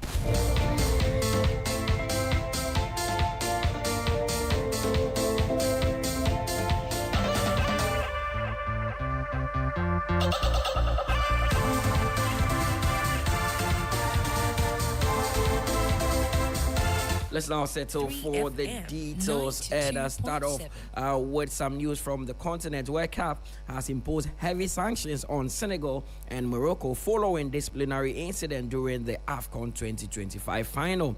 Senegal received the toughest punishment. Head coach Papi Thiaw was suspended for 5 CAF matches and fined $100,000 for unsporting conduct. Players Iliman Ndiaye and Ismail Assar were also banned for 2 matches for their behavior towards the referee. The Senegal FA was fined a total of $615,000, that is $300,000 for supporter misconduct and another $300,000 for unsporting behavior of players and staff, and $15,000 after 5 players were cautioned. Morocco also faced sanctions. Ashraf Hakimi, who is the African Player of the Year, given a 2-match ban with 1-match suspension for a year, while Ismail Saiberi also received a 3-match suspension and $100,000 fine. The Moroccan FA was fined $200,000 over the conduct of ball boys, with $100,000 after players and staff invaded the VAR area and also obstructed the referee, and $15,000 for supporters' use of lasers. CAF also dismissed Morocco's protest, alleging rule breaches by Senegal, ruling the claim was unfounded. As a result, Senegal's AFCON title still stands. Now let's move on to the domestic front, where Ghana Football Association have sanctioned Heartofok assistant coach Abdul Ghazali as well. Remember his issue against Mediema, where he fought a ball boy. After reviewing the case, the GFA disciplinary committee found Ghazali guilty of misconduct involving an altercation with a ball retriever. He has been handed a 3-match ban and fined 5,000 Ghana cedi and issued a formal warning. The fine must be paid within 14 days, or further sanctions could apply. So on the Ghana Premier League, head coach of Nations FC Frimpong Manson has ruled out the discussions about Ghana Premier League title challenge, stating that his immediate focus is on stabilizing his team's position and making progress in the FA Cup. Speaking to Koma FM in Kumasi, Manson admitted that the gap between Nations FC and the league's front runners, coupled with the quality of opposition and the loss of key players, makes the title push unrealistic at this stage of the season. We need to make sure we put the team in a very good position. But to talk about the title now, no, that one, I don't think we are considering that at the moment. No, for now. Maybe we can talk about the FA Cup, but the league, I think, is going to be very, very, very difficult. Frimpong Manson is the head coach of Nations FC. Still on the local front, Aduana Stars CEO Colin Satapoku has expressed strong confidence ahead of his side's FA Cup clash against Asante Kotoko, insisting that the Doma-based club is heading to Kumasi with a clear mission to knock out the Porcupine Warriors. He spoke to Akoma FM. I've wanted to play them outside of Kumasi because we know our track record there. But it's an exciting challenge, one we genuinely believe we are up to. We would come and distinguish ourselves at the Baba Sports Stadium, sell our brand of football, sell our Doma and our Sergio Forsade and Najman Bedu II, and let everybody know what we are capable of. I'm pretty sure, by the grace of God and the ancestors of Aduana, we would eliminate them. We've not won it before, so the target is to win. Thankfully, we are in the round of 16, and if you qualify, you are in the round of 8. You are 3 games away from being champion, and we want to look at it that way. So the target is to win. They still remain a threat. But that's why we are also a club playing. And we would look to the people we have and see how best we can do it. I'd have loved you to say, okay, over the weekend, Abetamwa came back, he scored on his return, Kwampoku scored a bicycle kick, Benjamin Chivanyo got a brace.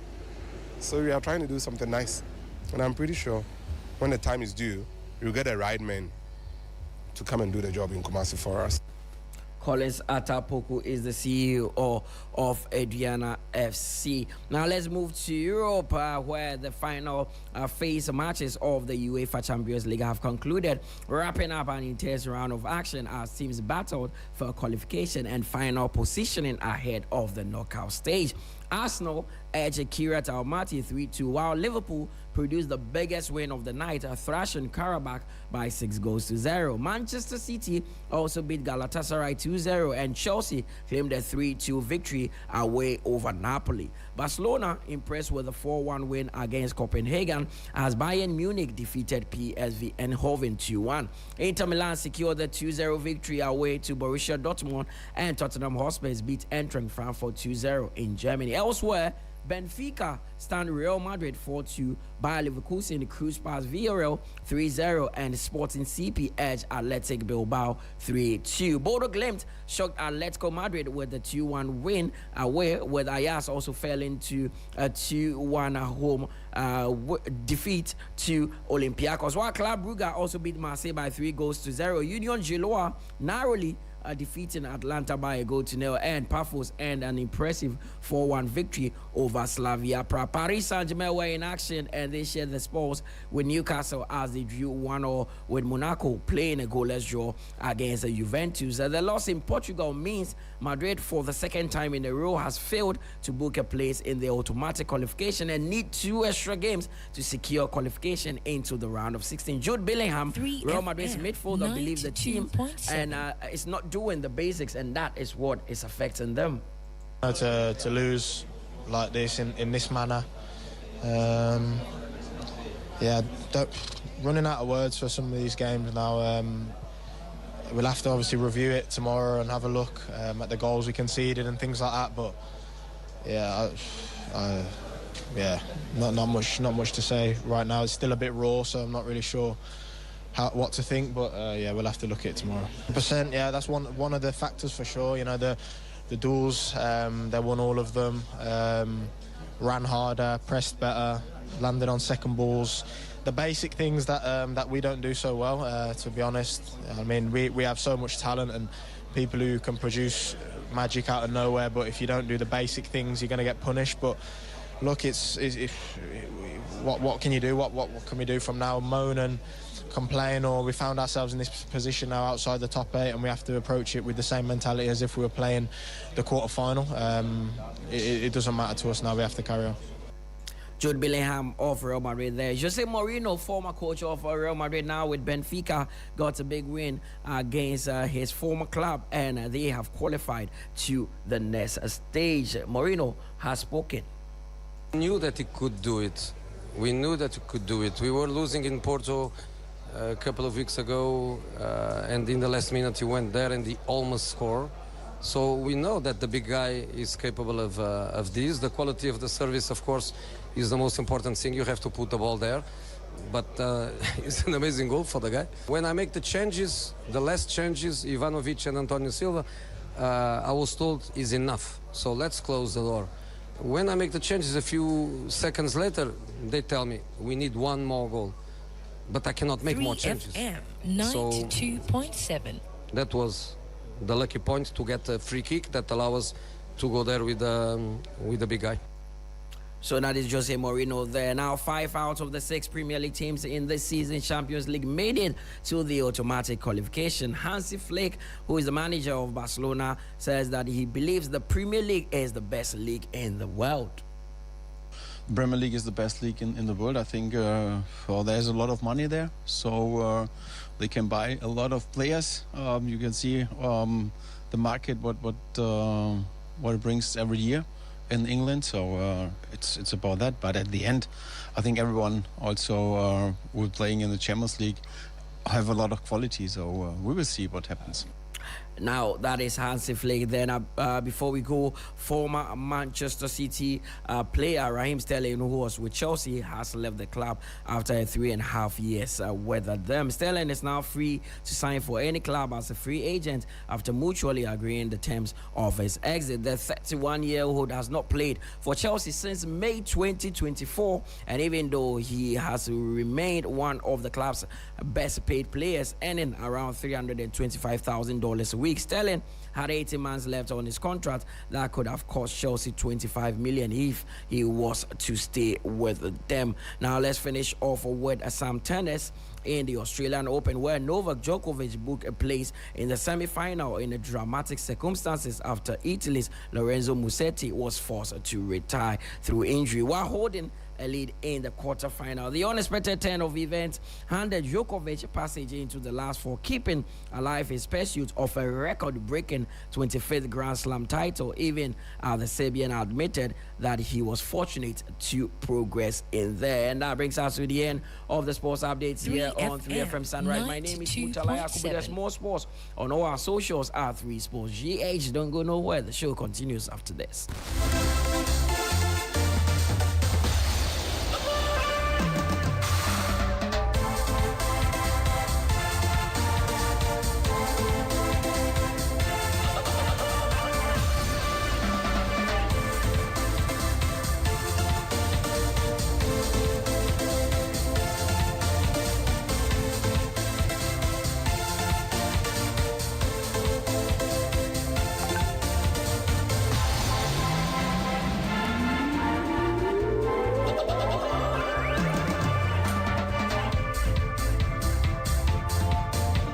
The Electoral Commission has reiterated its commitment to organizing free and fair elections this December.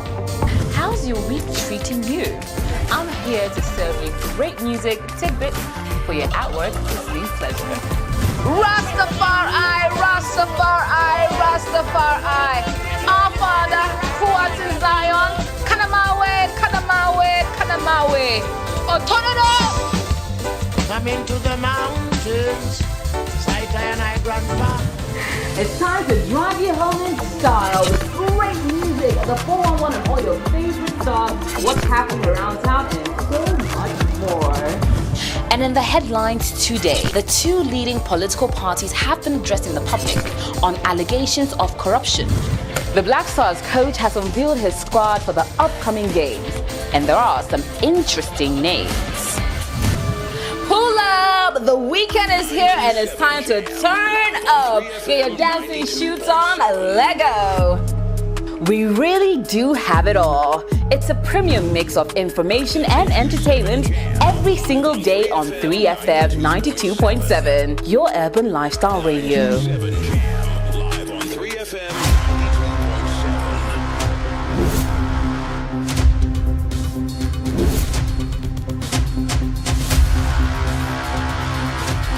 In the silence, something was growing. The journey continues. The calm before the storm.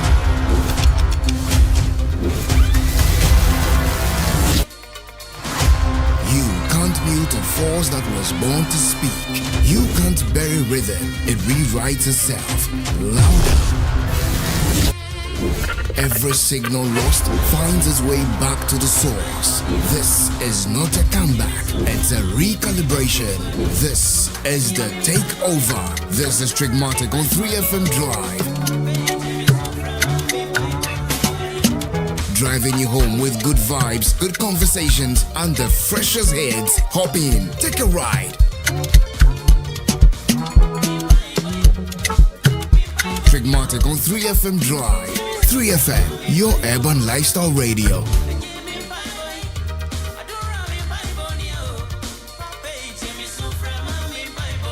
The Electoral Commission has reiterated its commitment to organizing free and fair elections this December. How's your week treating you? I'm here to serve you great music, tidbits for your at-work listening pleasure. Rastafari, Rastafari, Rastafari. Our Father, who art in Zion, Kanamawe, Kanamawe, Kanamawe.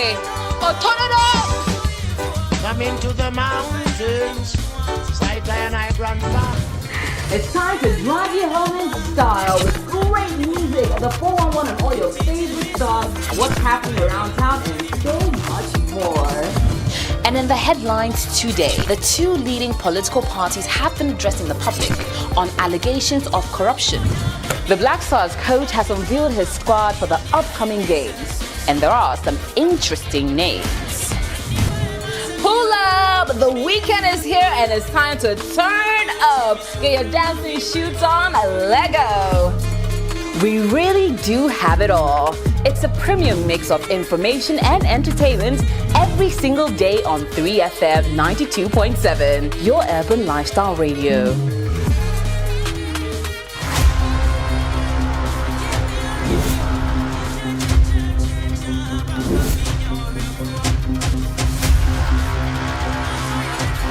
In the silence, something was growing. The journey continues. The calm before the storm.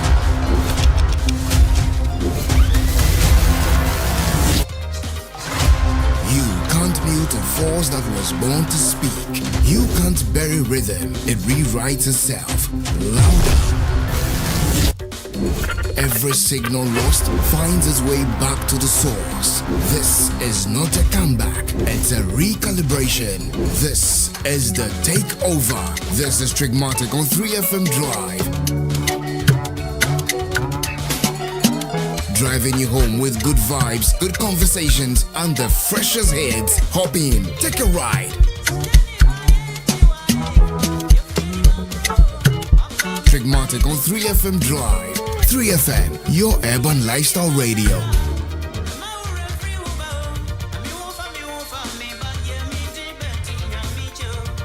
The Electoral Commission has reiterated its commitment to organizing free and fair elections this December. How's your week treating you? I'm here to serve you great music, tidbits for your at-work listening pleasure. Rastafari, Rastafari, Rastafari. Our Father, who art in Zion, Kanamawe, Kanamawe, Kanamawe. Otonodo! Come into the mountains, Saitai and I grandpa. It's time to drive you home in style with great music, the 411 and all your favorite songs, what's happening around town, and so much more. And in the headlines today, the two leading political parties have been addressing the public on allegations of corruption.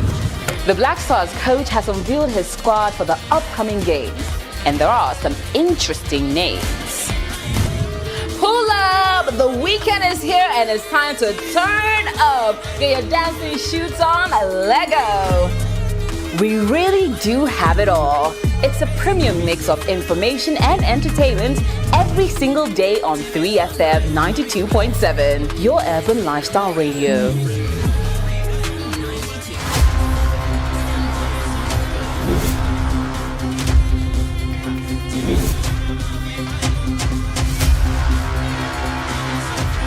In the silence, something was growing. The journey continues. The calm before the storm.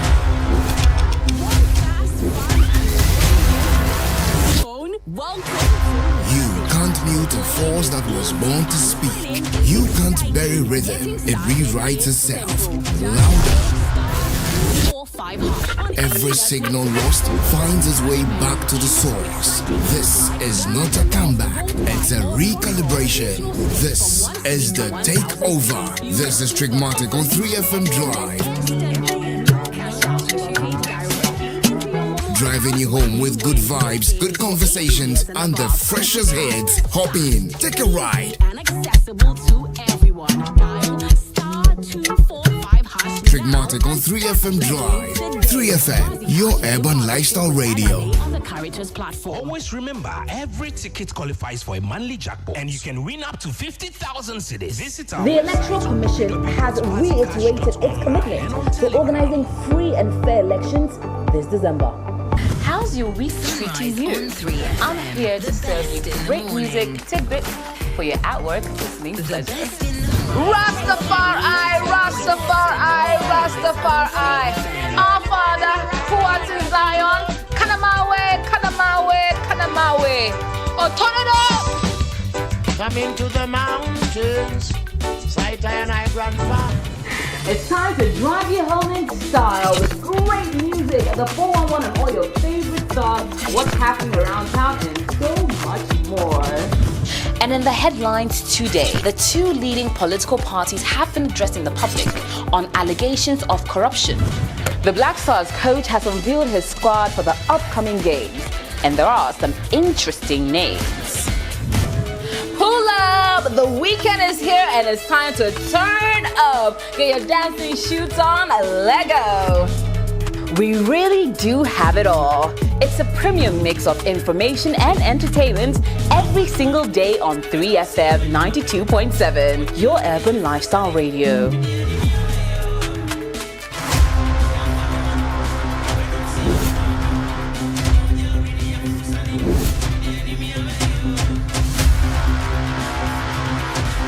In the silence, something was growing. The journey continues. They calm before the storm.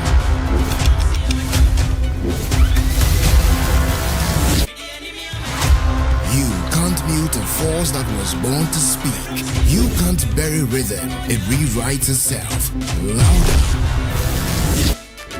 Every signal lost finds its way back to the source. This is not a comeback, it's a recalibration. This is the takeover. This is Trigmatic on 3FM Drive. Driving you home with good vibes, good conversations, and the freshest hits. Hop in, take a ride. Trigmatic on 3FM Drive.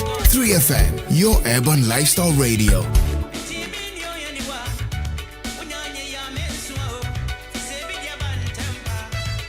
The Electoral Commission has reiterated its commitment to organizing free and fair elections this December. How's your week treating you? I'm here to serve you great music, tidbits for your at-work listening pleasure. Rastafari, Rastafari, Rastafari. Our Father, who art in Zion, Kanamawe, Kanamawe, Kanamawe. Oh, turn it up! Come into the mountains, Saita and I, Grandpa. It's time to drive you home in style with great music, the 411 and all your favorite stars, what's happening around town, and so much more. And in the headlines today, the two leading political parties have been addressing the public on allegations of corruption.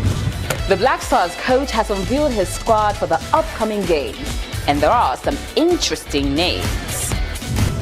Pull up! The weekend is here and it's time to turn up. Get your dancing shoes on, Lego. We really do have it all. It's a premium mix of information and entertainment every single day on 3FM 92.7, your urban lifestyle radio.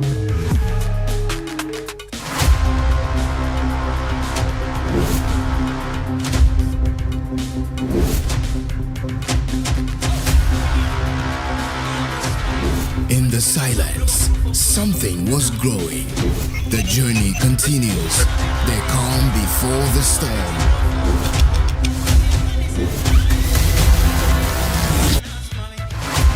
You can't mute a force that was born to speak. You can't bury rhythm. It rewrites itself. Louder. Every signal lost finds its way back to the source. This morning, I'd like to remind you about Goyle. Your good energy journeys just got better. Goyle is offering discounts at selected stations nationwide while maintaining the quality that protects your engine to take you further. It is the same trusted fuels enhanced with XP3 additive. Goyle continues to deliver quality fuels that have served the nation for over 60 years. Super XP that was selling at 10 cedis 99 pence was it is now selling at 9 cedis 99 pence was.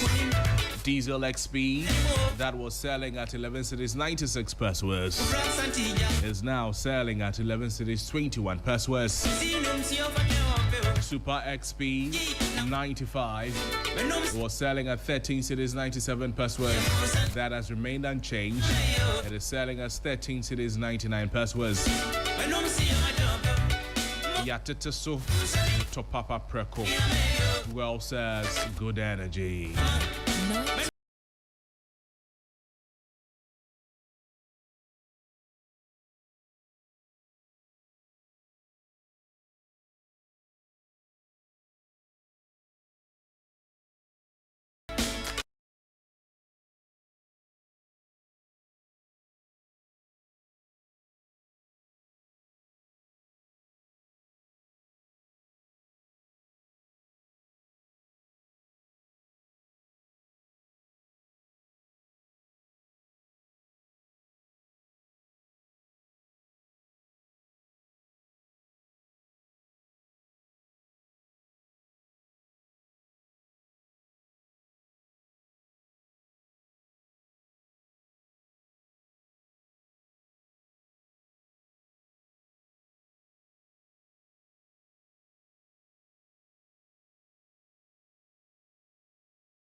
The Electoral Commission has reiterated its commitment to organizing free and fair elections this December.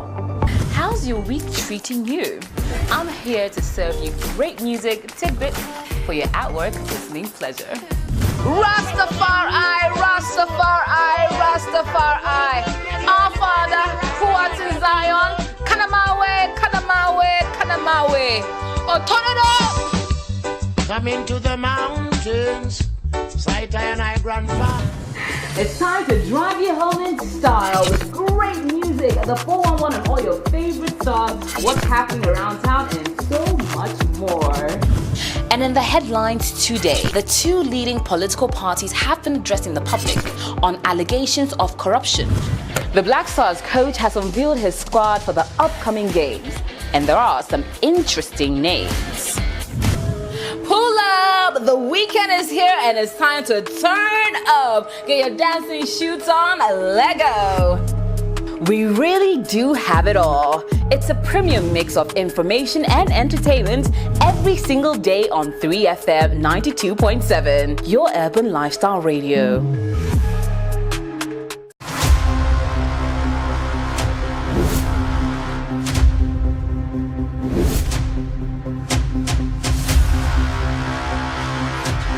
In the silence, something was growing.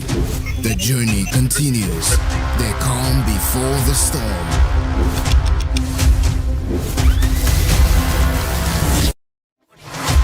You can't mute a force that was born to speak. You can't bury rhythm. It rewrites itself. Louder. Every signal lost finds its way back to the source. This is not a comeback, it's a recalibration. This is the takeover. This is Trigmatic on 3FM Drive. Driving you home with good vibes, good conversations, and the freshest hits. Hop in, take a ride.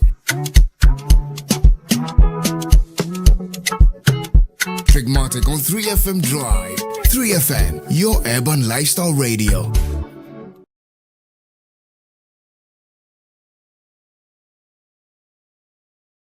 The Electoral Commission has reiterated its commitment to organizing free and fair elections this December. How's your week treating you?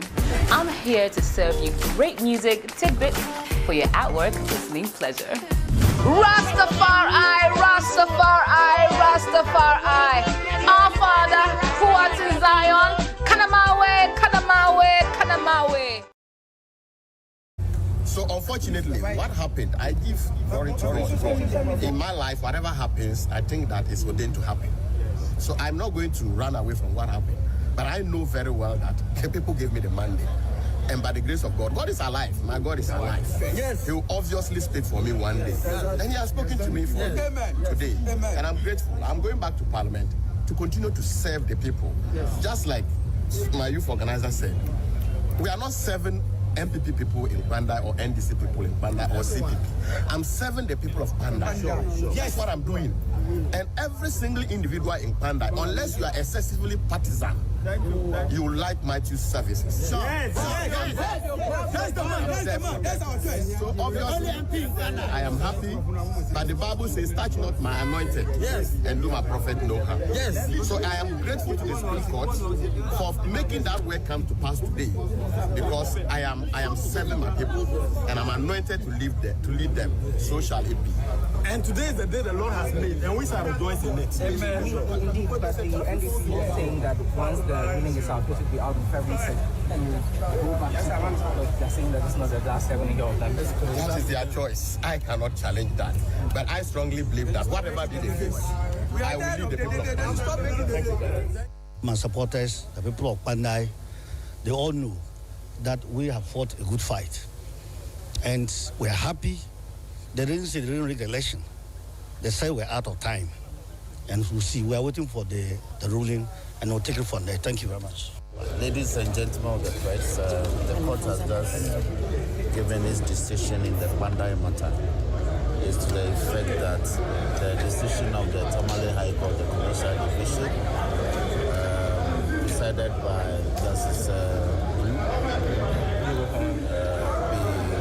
be quashed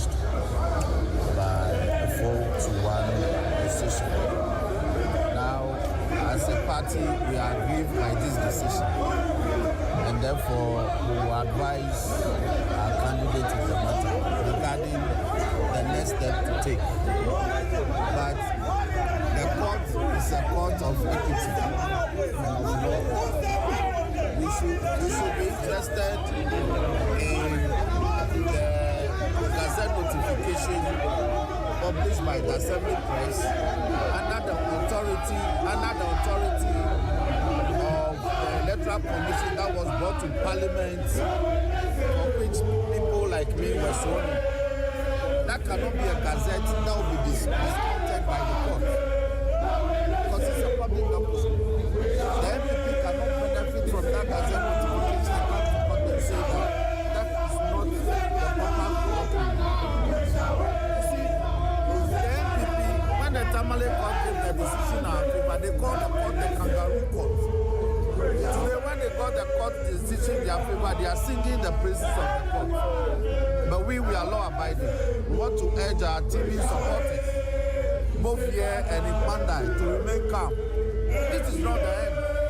This matter is not the end. The ruling of the court will be filed according to the court's own decision by the 6th of February. When we obtain the ruling, and that's the certified true copy, and we study it, we advise ourselves. There's a review option. So this matter is not ended. It's not. It wasn't so much about the decision of the court. Okay, it was about the fact that the court had no jurisdiction in the first place. And if you don't have jurisdiction in law, you cannot do anything. You cannot build something on nothing. It will not stand. And so that is what happened. And look, we raised this issue, and so we were surprised that our brothers in the NDC, some of them are lawyers and they understand this basic point, but they still feel that we were wrong. But we've been vindicated on this. In spite of all the valid reasons we were advancing, they still felt that they had to push Ndam out and declaring persona non grata. What they don't understand, that review is not as of right.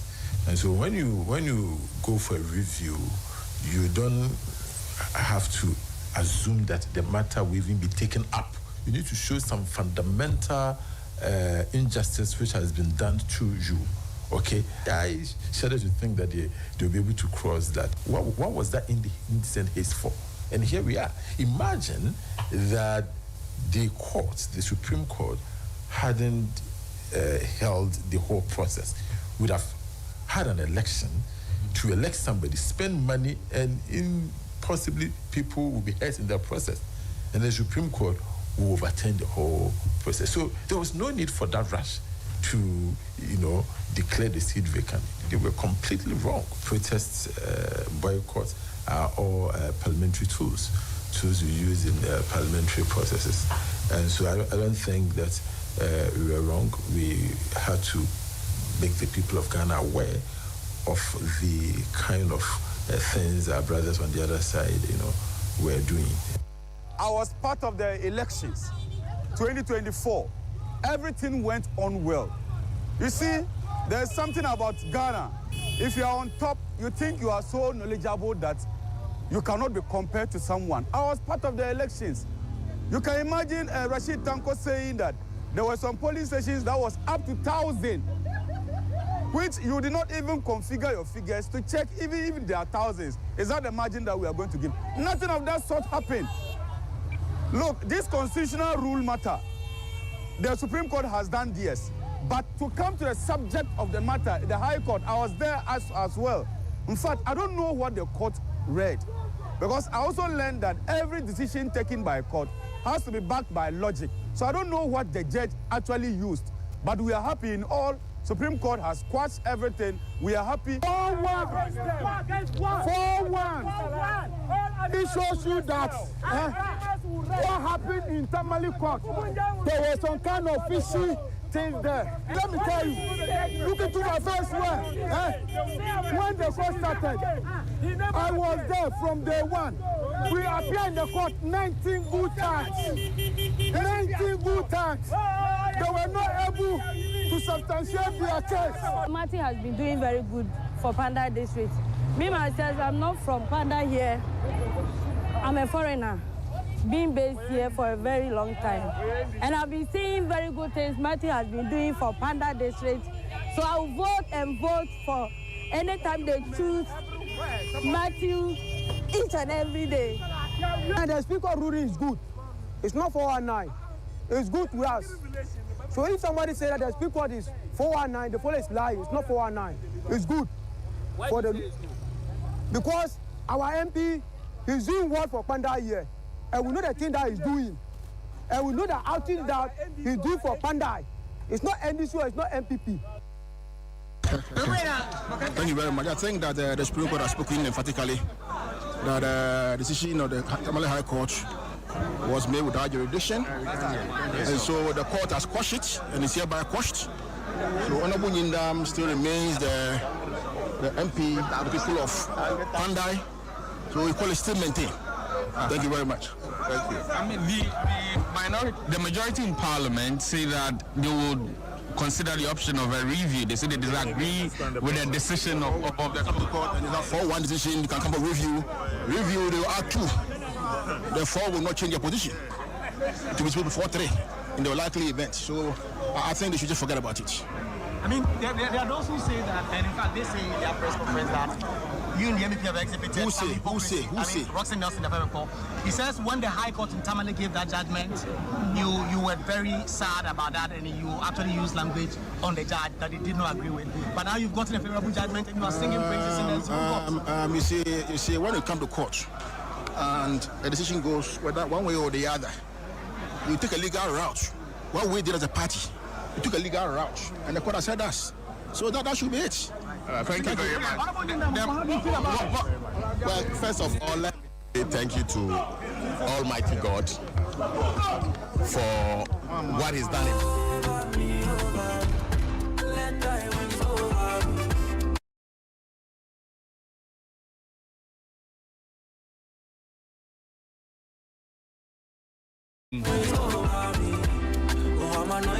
On the Supreme Court ruling saying that no rerun election in the Pandai constituency. The Supreme Court yesterday overturned the High Court's ruling in November 2025 that annulled the 2024 parliamentary election results in Pandai. By a 4-1 majority decision, the Apex Court ruled that the High Court acted without jurisdiction in annulling the election of Matthew Nyindam. As a result, the planned rerun of the Pandai election has been halted, and Nyindam's victory and seat as MP for Pandai is restored.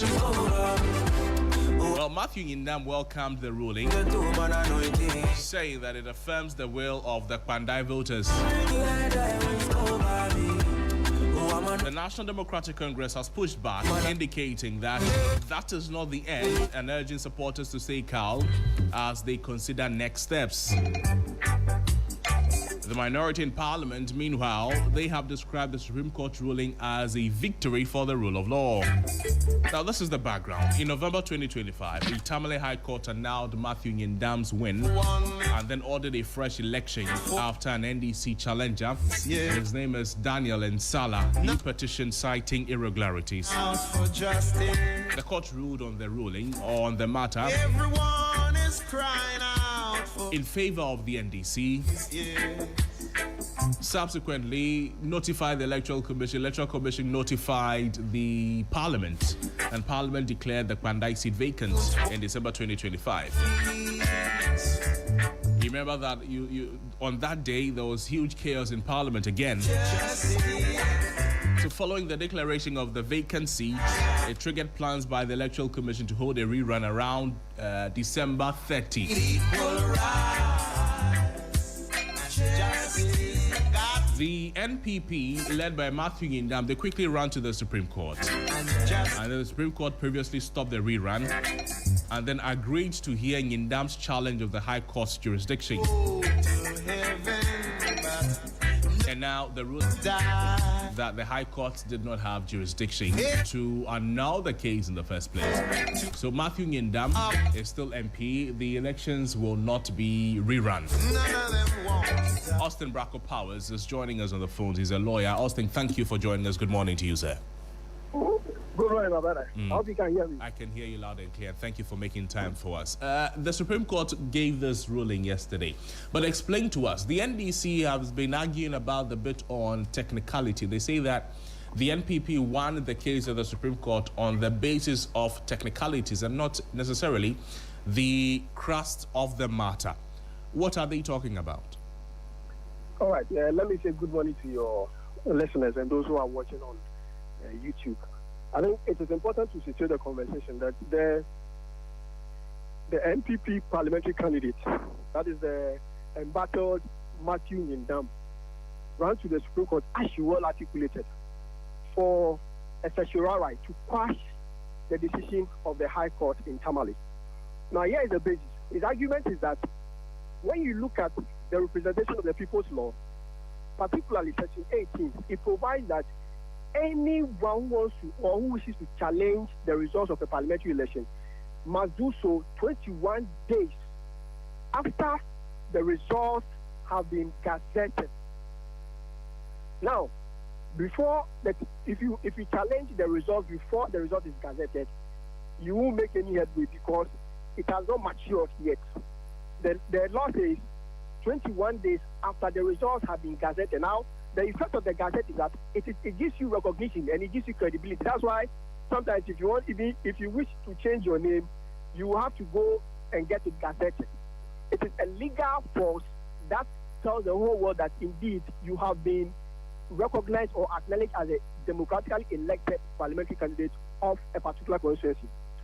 So, if you file your petition outside the 21-day period or 21-day window, it means that the High Court, which is the court that hears in election petition relating to parliamentary election, ceases to have jurisdiction.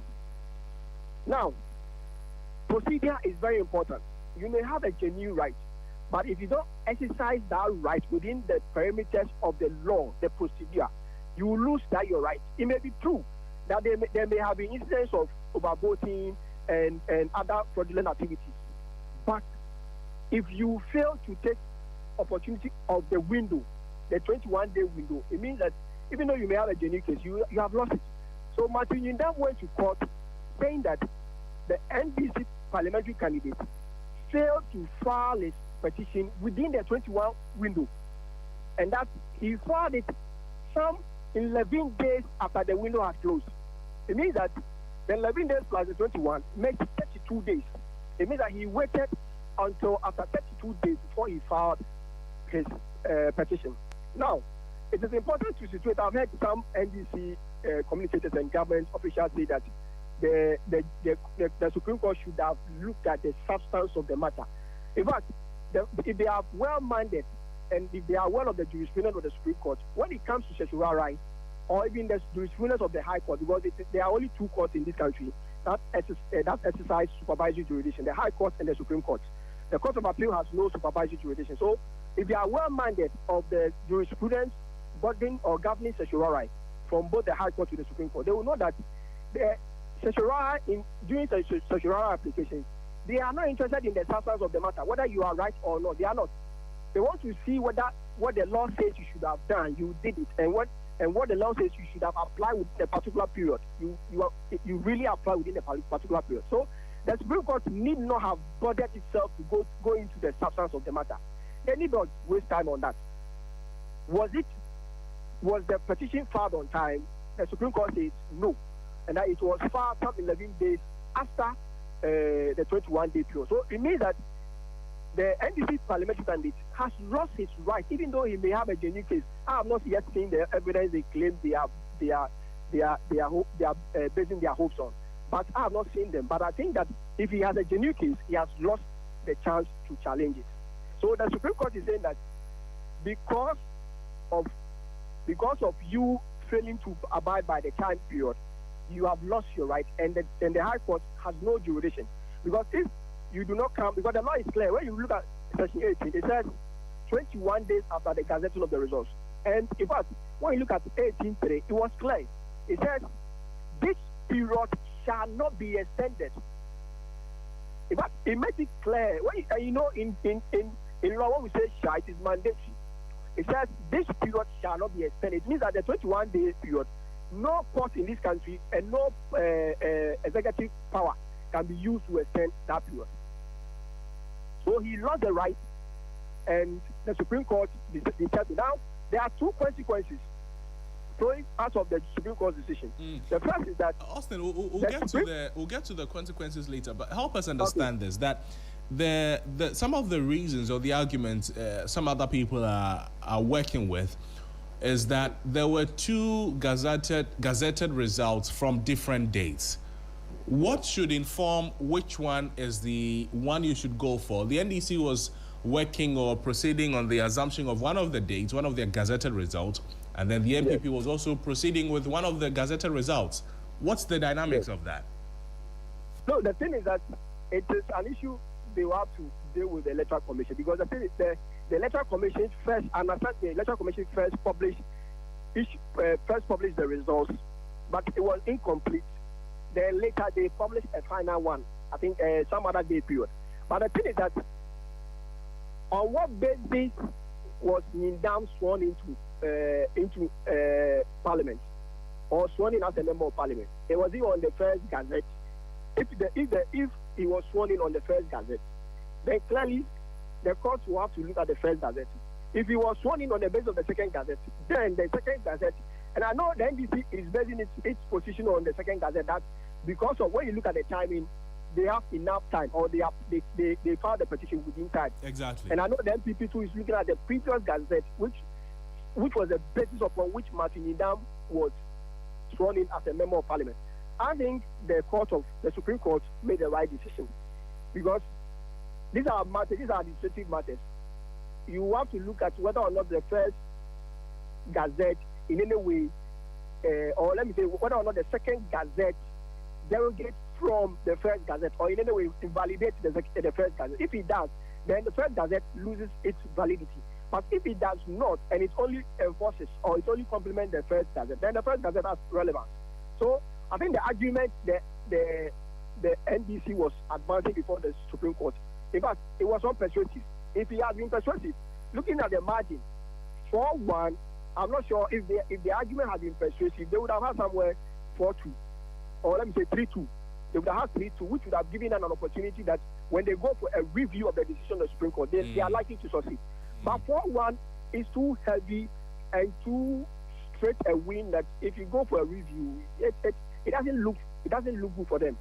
So let's now talk about the consequences, the impact that this ruling will have. First, on the happenings in Parliament, and then second, but the most important for us right now, is that based on the ruling of the Supreme Court, on the back of the two gazetted results, what consequences does this ruling have on future election petitions of political parties who may have similar concerns in the future? Yeah, so it is important to bear in mind that this decision of the Supreme Court, first of all, terminates the appeal before the Court of Appeal. Don't forget, Martin Nyindam is also before the Court of Appeal to challenge the decision of the High Court, Tamale. So, and he also filed the certiorari application, in fact, so that they move consistently. Whichever process is heard first will help him or terminate the matter. And God being so good, he has been able to secure victory from the Supreme Court. So it terminates automatically the case before the Court of Appeal. So the Court of Appeal must dismiss the case, because now the Supreme Court has said that the decision made by the High Court, Tamale, Justice Bart Blanche, it is not legally, it has lost its legal vitality because it was made without jurisdiction. So it terminates it. Secondly, it says Ghana money, because don't forget that the Electoral Commission was planning to conduct a by-election at the constituency. Yes, Bandai. So it is saving us money, so that the money will now have to be rechanneled into something that will help or create jobs and create, it boosts businesses and development in the country. So I think the Supreme Court has said that the controversy in Parliament, and clearly it settles the conversation in Parliament. I think it is important to commend the Clerk of Parliament and the Speaker. The thing is that it was argued that the Clerk of Parliament may have misconducted himself. I think he did his job. when a court of competent jurisdiction makes a decision, even if you disagree with it, and even if you think that the decision was so bad, you still have to respect it until an upper court dismisses or invalidates or passes the decision. You must respect it. So the earlier position taken by the opposition New Patriotic Party was way, way, way over the board. And I think they should be learning from it. Sometimes we must not be too we shouldn't over-politicize certain events. A court of competent jurisdiction has made a decision. And I've said that when if a judge can make a right decision, that judge can make a wrong decision. So when a judge makes a decision which you feel was bad, you must not be or run to the press or the media and be saying all manner of things against the judge and against the court. Now, the Supreme Court has given you a favorable decision. What are they going to say about that? Would they say the judges have been compromised and the judges did not take the right decision? Sometimes it is a challenge I'm throwing to both the opposition New Patriotic Party and the governing National Democratic Congress. Let us be measured in our utterances. If a judge can make a right decision, that judge can make a wrong decision. So when a judge makes a wrong decision, do just follow the process and challenge the decision. But don't be in the media to be criticizing and be passing scathing comments against the judge. It doesn't help our system to grow. So it is good that the clerk did his work, and now I think if they have any pain, if they have any claim against the judge, the clerk, they should withdraw it. That clerk only did his work. If they have any issue, it is the court that made the decision. So this decision of the Supreme Court has three-pronged effect.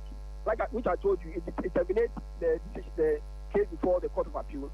2, it prevents the Electoral Commission from going ahead with the by-election. And the third one is that it vilifies, or in any way it gives volume to the work that Parliament did. Parliament did a good work, because when a court makes a decision that you should not hold yourself as a member of Parliament, they must insist upon it that you should not hold yourself up as a member of Parliament. Just because the court has said it. Although an upper court, it overturns it. So this is what we should have in mind. Okay, but in terms of gazetting concerns, when in the next election there's another concern by a party, which of the gazetted results should the aggrieved go to court with? Should it be the most recent or the original? So clearly, earlier I said that in cases where there are two gazettes voting on the same matter, first of all, you must look at whether the subsequent one invalidates the previous one, or whether the subsequent one, in any way, it gives further expression to the previous one. So we must look at the two. When there's a gazette, there's a likelihood, when there's an earlier gazette, there's a likelihood that there may be a further one if there are clerical mistakes, errors that the Electoral Commission may have made. So the Electoral Commission may indicate that there were clerical errors in the previous one. So this subsequent one takes precedence over the first one. So they must be able to understand them. And I think it is also a challenge to the Electoral Commission. Stop making some of these petty mistakes. It is hurting our democracy. Imagine the stress these two competitors went through. If the Electoral Commission had done its work well, I'm not sure we would have been here. Look at the national trauma. People are talking about it, the press, occupying spaces. In fact, the Electoral Commission has a lot to do. And that we need the thing is that if they have done their work well and be consistent in whatever they did, they would have saved us money. And I think they must be careful going forward, because this should drive reforms at the Commission. Don't publish multiple gazettes bordering on a particular matter. One gazette to border on an issue, and that is it. And if you are not ready, and you don't have the full competence of the fact, wait. The Electoral Commission is causing us so much trauma and so much financial cost, and it is unbearable. We need to be driving some reforms over there. And now, Austin, for the NDC, since they may not be very pleased with the ruling of the court, what options do they have? I mean, it is important for the NDC to know that at certain times, certain point in time, you must learn to withdraw, reorganize, and move forward. I have heard some members say that they are going to invoke the review jurisdiction of the Supreme Court. Oh, it's fine. It is within their right to do so. But sometimes you look at the technicalities. In fact, to get a review, to get the Supreme Court to review its own decision, it is clearly circumscribed. You must prove exceptional circumstances. And for me, what I've heard them say, being the exceptional circumstance, is that the case has a merit. And I'm saying that Jesus Christ, if a case has a merit, it has no room when it comes to certiorari application. If a case has a merit, it is the trial court that must determine so, and the trial court lacks jurisdiction. So even the merit of that case is lost. And I'm saying that the NDC must admit honorably that this case they've lost it. Don't go for review because it won't be good for them.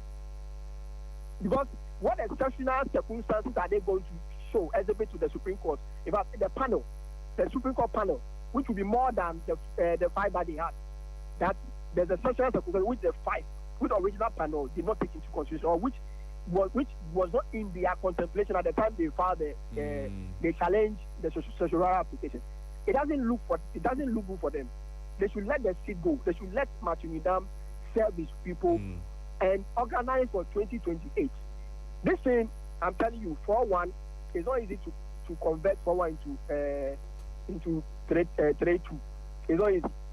I see. In favor of the NDC, it's not easy. I think they should honorably concede. This is the decision of the court.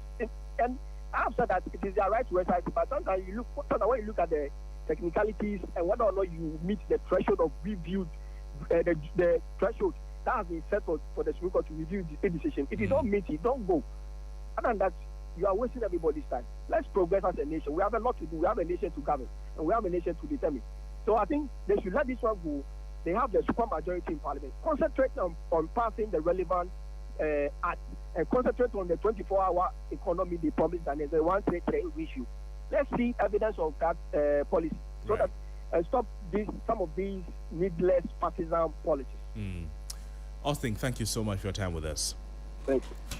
Austin Bracco Powers is a private legal practitioner explaining the happenings in the Supreme Court yesterday for us. But my colleague Christopher Mwaku, he has been in the Kwandai constituency. Matter of fact, since the journey of Matthew Nyindam began, or the struggles of Matthew Nyindam began in the court, he has been in the constituency and he's joining us to tell us exactly how the constituents have managed themselves in this roller coaster, from the contestation of the results to the ruling of the High Court in Tamale to the applications of the Supreme Court and then the final ruling. Chris, walk us through the journey from when the elections was declared in 2024 to the concerns of the NDC and the NDC subsequently taking the matter to the Tamale High Court and all the journey. Talk to us.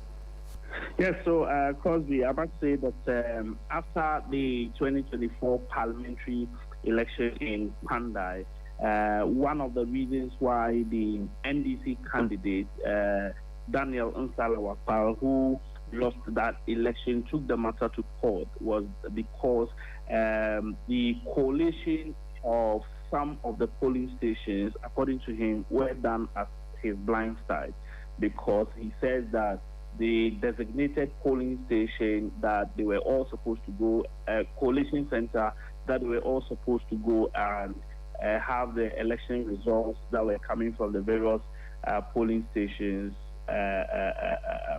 to be compiled, was changed at his blind side. And so he is saying that as a result of that, it's also accounted for his opponent, Matthew Nyindam, being declared by the Electoral Commission because he believes it was planned. Now, the second issue has to do with that he said there were some irregularities in some 41 polling stations, and so he needed the court to have a look at it and ensure that justice is served. Fortunately for him, after some 11 months in court, the Tamale High Court ruled in his favor. And so it was jubilation all over, right from the court premises to the Kwandai constituency in the Kwandai community as well. And so after that, the MPP candidate, Matthew Nyindam, who is now the Member of Parliament, as ruled by the Supreme Court yesterday, and also his lawyers, immediately after the ruling, filed an appeal at the Tamale High Court. They also proceeded to the Supreme Court to file a stay of execution and to also pray the Supreme Court to ensure that the EC does not go ahead with the organization of the rerun as ruled by the Tamale High Court. And so we have visited the Pandai constituency severally since the back and forth of this matter. One critical thing for residents, in the beginning there were some divided views, because while others really wanted the rerun, because they believe that once there's going to be a rerun, they will get development as have been seen in other areas where there have been by-elections. So because the ruling government wants to win the seat, they will come and begin some projects, and some will be completed, so they will get their fair share of the development because of the rerun. Others do believe that it is going to be waste of resources, because the candidates and the parties will rather come and be sharing goodies to the electorate instead of looking at development. So there were divided views from the beginning, but majority believes that the peace of Pandai was paramount, and so with or without a rerun, the people must ensure that the place remains peaceful and calm. Yesterday, finally, the Supreme Court gave its ruling in favor of Matthew Nyindam. There were a series of jubilations in the Pandai community and the entire constituency, even though it was done in moderation, because the people believe that the victory is not that of Matthew Nyindam or the MPP. The victory was for Pandai's development. And so right about then, all they were thinking about is how Matthew can make up the lost time and be able to develop the Pandai constituency for them. They also believe that Nsala should wait. Maybe 2028 he should come and try his luck again. If the people see that Matthew Nyindam has not lived up to expectation and he wins his primaries, he will be given the opportunity if they see the need to. But for now, he should relax and support Matthew Nyindam to succeed in Parliament. Now, the other issue has to do with, as we speak, the peace of Pandai has been maintained. There hasn't been any incidents of attacks, abuse, confrontations, and others. The place has been peaceful since yesterday when the Supreme Court gave its verdict on the Pandai constituency. So, all in all, Crosby, I can say that Pandai is peaceful. I'm reliably informed that today Matthew Nyindam is expected to be in the Pandai constituency, because yesterday the party chairman told me that they will be bringing him home to a rousing welcome. So we are hoping that he will come and address his constituents. But some of them are really happy that yesterday, when Nsala Wakpawa was being interviewed by a media general reporter on the ground at the court premises, he emphatically mentioned that he's happy about the peace that is prevailing in Pandai. And so a lot of people have commended him for thinking about the peace in Pandai, and they are also telling him to let this matter rest so that they see how they can support Nyindam to develop Pandai. I see. Chris, thank you so much for the elaborate reporting. Christopher Amwako speaking to us on how the journey in the Pandai constituency has been throughout this period, about 11 months of back and forth in court, contesting the Pandai parliamentary election result, which was declared null and void eventually by the Tamale High Court. And then it was taken to the Supreme Court by Matthew Nyindam yesterday. He got a favorable decision, a 4-1 majority decision. Well, the sides of Parliament, they have been reactive. First is the minority. And the minority in Parliament, they have welcomed the decision of the Supreme Court of Ghana to quash what they call the deeply flawed judgment of the Tamale High Court, which purported to annul the 2024 parliamentary election in Pandai and to set in motion, they're calling it a needless rerun. Well, they say that the landmark ruling restores the unequivocal mandate freely and lawfully conferred by the people of Pandai on their Member of Parliament, the Honorable Matthew Nyindam, and reaffirms the primacy of the Constitution, due process, and electoral finality in our democracy. In so doing, the court has underscored a basic but vital principle. No court, no party, no institution of state may, under any pretext, rewrite the rules after an election has been held and a winner duly declared and gazetted. Where the law says a petition must be filed within a fixed window from the date of gazette, any action outside that window is a nullity, and any judgment founded on such petition cannot stand. That is the clarification on the jurisdiction and timelines giving. Well, the effect of this ruling is that there will be no rerun in Pandai, and that the Honorable Matthew Nyindam remains in law, and in fact, the duly elected Member of Parliament for the Pandai constituency. This judgment, according to the minority, referring to a systemic correction of Ghana's democracy, this judgment is not only a personal vindication for the sitting MP and the people of Pandai. They say that it is a systemic correction that will resonate far beyond a single constituency. It sends a powerful signal to all trial courts that in election matters, strict compliance with jurisdictional thresholds, timelines, and the limited range of remedies set by statute is not optional. In light of this development, the minority calls for the following. They're making a few calls. Number one is that an immediate and formal withdrawal of any residual notifications or administrative acts suggesting that the Pandai seat is vacant, so that the records of Parliament and that the Electoral Commission accurately reflect the Supreme Court's decision and the continuing mandate of the Honorable Matthew Nyindam. They are also asking for this, that a thorough internal review within Parliament under the leadership of Alban S.K.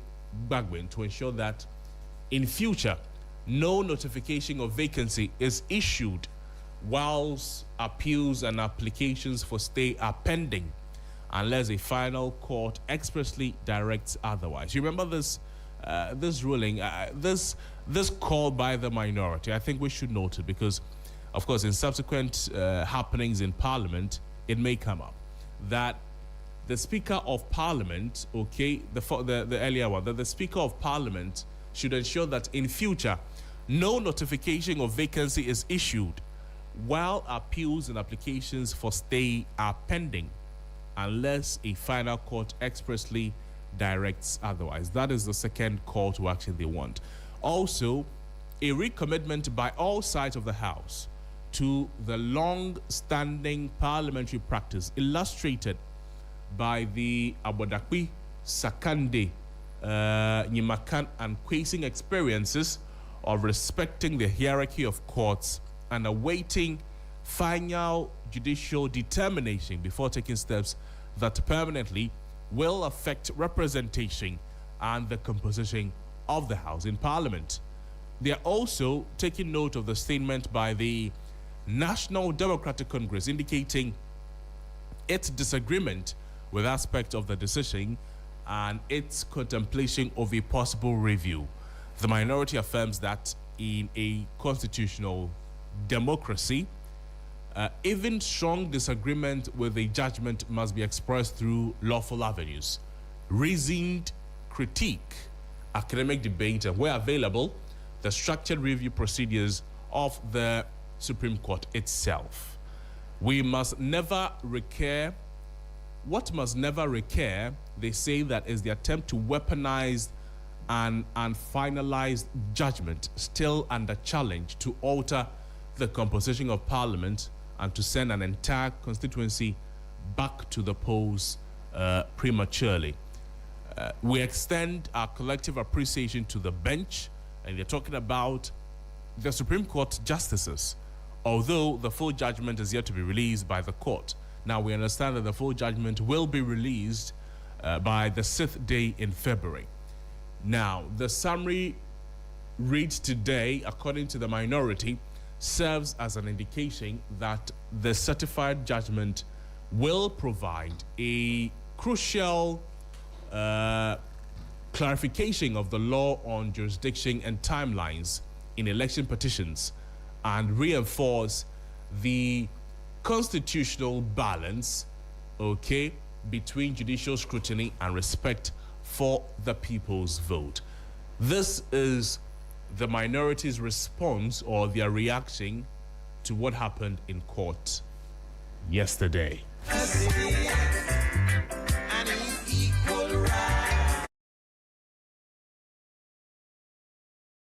After the ruling of the Supreme Court, there are those who say that because the ruling has gone in their favor, they are happy about it.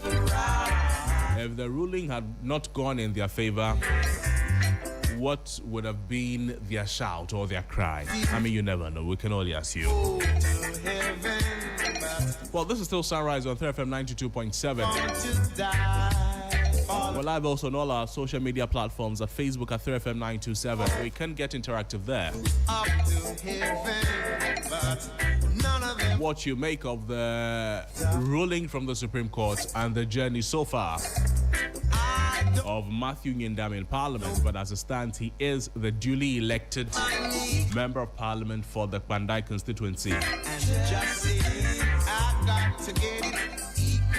We'll be back shortly to talk about the Ayawaso East constituency, the NDC primaries. It is set up very nicely.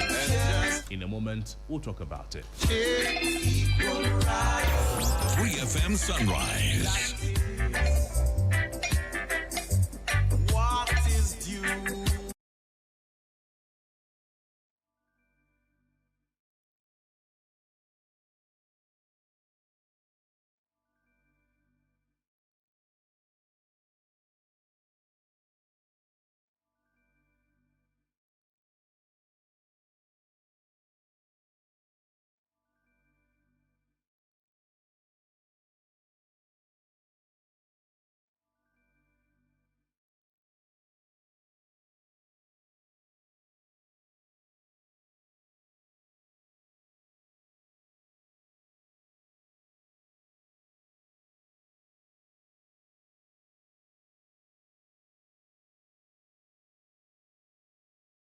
Toure on January 4 this year, and that prompted a by-election. The Electoral Commission scheduled the by-election for Tuesday, March 3. It has scheduled it for Tuesday, March 3. And the EC nomination period of candidates will run from the 9th to the 11th of February 2026. Well, the NDC it is set to hold an internal primaries to choose a candidate for the by-election. Earlier, there were reports of 6 people who wanted to represent the party in the constituency. A number of candidates filed nominations.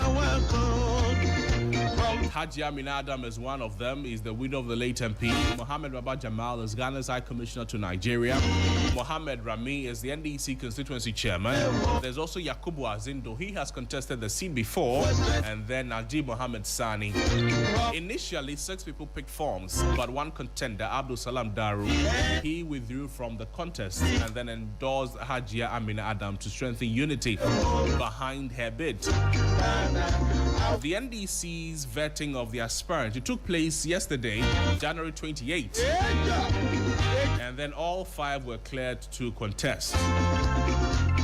Haji Amina Adam sought virtual vetting due to observing traditional mourning rites, but the NDC leadership earlier rejected that request, insisting all aspirants must be vetted in person. The acting director of elections of the NDC, Rashid Tanko Computer, he's joining us this morning for a conversation on the happenings in the Ayawaso East constituency. Rashid, thank you for joining us. Good morning to you. Good morning, my brother. How are you? I'm fine, thank you. How are you doing too? Hello? Can you hear me, Rashid? Your line is very faint. We'll try and make it better, but can you hear me now? I can hear you. Great. Talk to us about the Ayawaso East constituency. We understand 6 aspirants picked forms, 5 filed their nomination. There was a desire by one of the aspirants, I'm talking about Haji Amin Adam, to have her vetting done virtually. There was an earlier challenge. Update us on what has happened so far. Well, we had a smooth vetting yesterday. It was very smooth. All the 5 aspirants appeared before the panel and then showed why they should be qualified to contest the primaries. At the end of it, all of them were deemed qualified. And then balloting was held subsequently. And then now we have a notice of pool out there for them to know, the delegates to know the position of each of the candidates. And so for yesterday, we had a very successful process. I see. There were reports that Haji Amin Adam sought virtual vetting. What was the challenge with that? Well, the team sent a request to the party for virtual vetting based on issues she raised. But the party at Functional Executive Committee meeting assessed the request and realized that it fell outside our jurisdiction in terms of regulation of conducting vetting during primaries. The only caveat we do have during of such issues is when the person is outside the country. You know, when people apply to contest, some of them do that when they are outside the country. Now, if they are finding it difficult to connect back to the country due to flight challenges or other issues, then we can grant them the request of virtual vetting.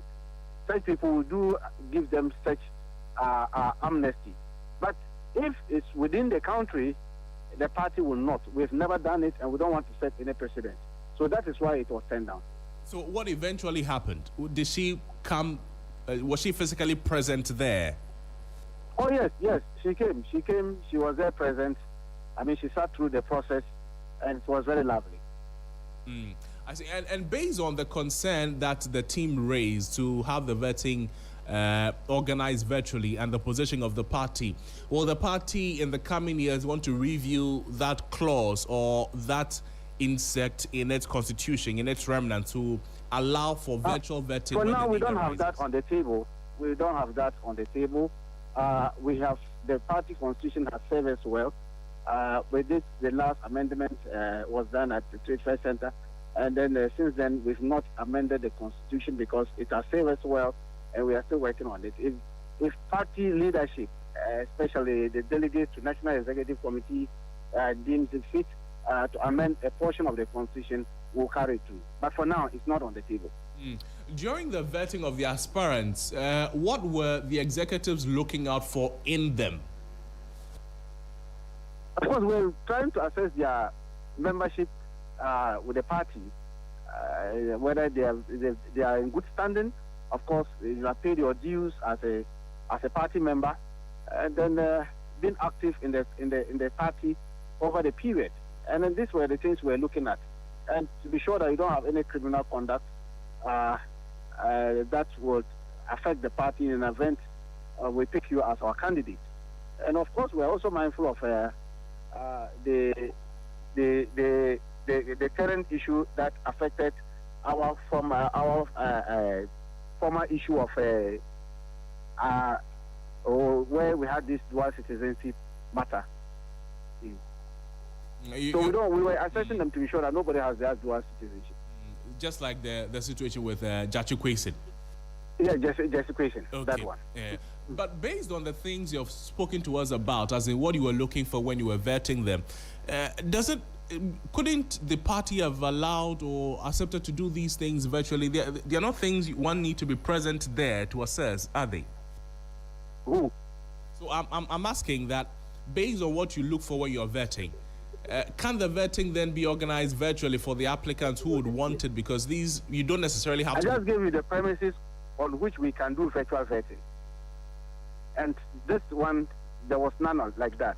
It didn't arise during the yesterday vetting. And then so we have to go through the normal process. I see. So after the vetting, notice of poll is out. What's next? Yes, we are now prepared for the election, which will come on February 7th in the constituency. We have started engaging Electoral Commission. Of course, they are going to conduct the election for us, so that for ballot printing to start anytime soon. And then we'll get the candidates to also observe the process. And then, in fact, they have the delegates list. So for now, everything is set.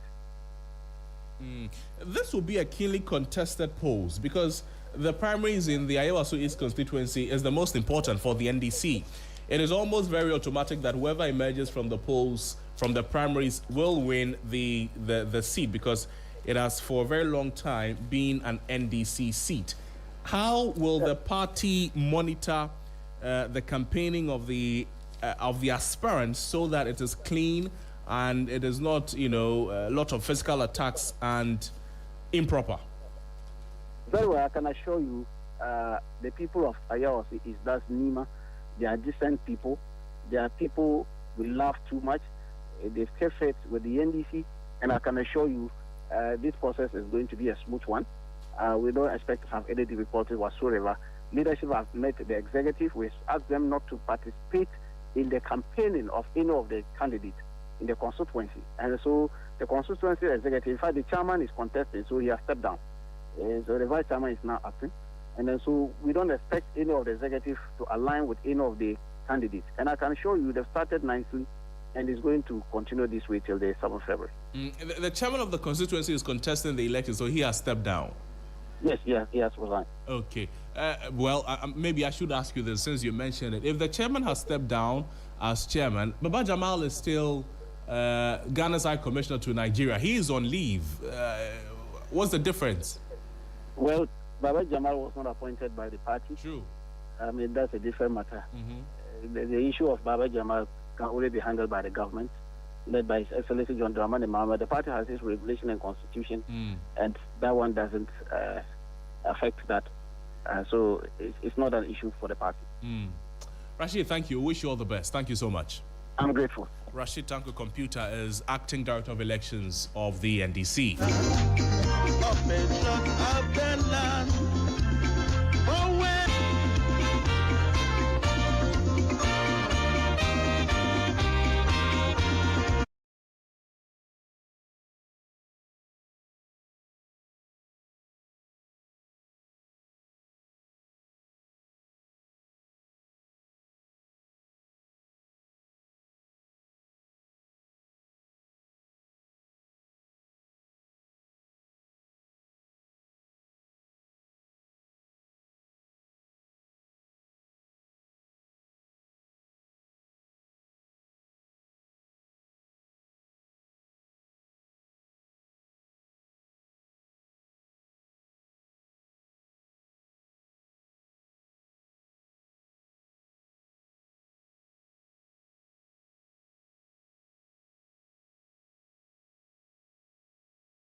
He is willing to lay down his position as High Commissioner to Nigeria.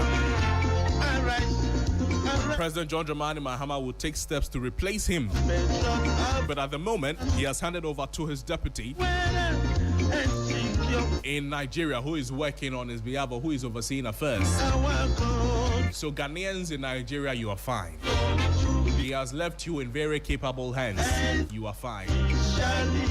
It raises the question about whether or not we should entertain these things. We should allow these things. That you want to test the depths of the water with both feet. One leg here, one leg there. One leg wanting to become MP, one leg still wanting to become High Commissioner. Choose one. Sacrifice one for the other. If you sacrifice the High Commissioner job for the Member of Parliament job and it does not work for you, they will say that you've been a commentary. If you still want to be a High Commissioner, forget the MP position, forget anything about the MPship, and then work as High Commissioner. Because those jobs are very, very demanding. So how do we encourage these activities or these conducts of politicians? Remember what happened with Professor Michael Quay? Maybe that is similar to this. Maybe that is similar to what Baba Jamal is saying. We're getting into a conversation more. And Professor Samuel Edujemfi is joining us. He's a political analyst.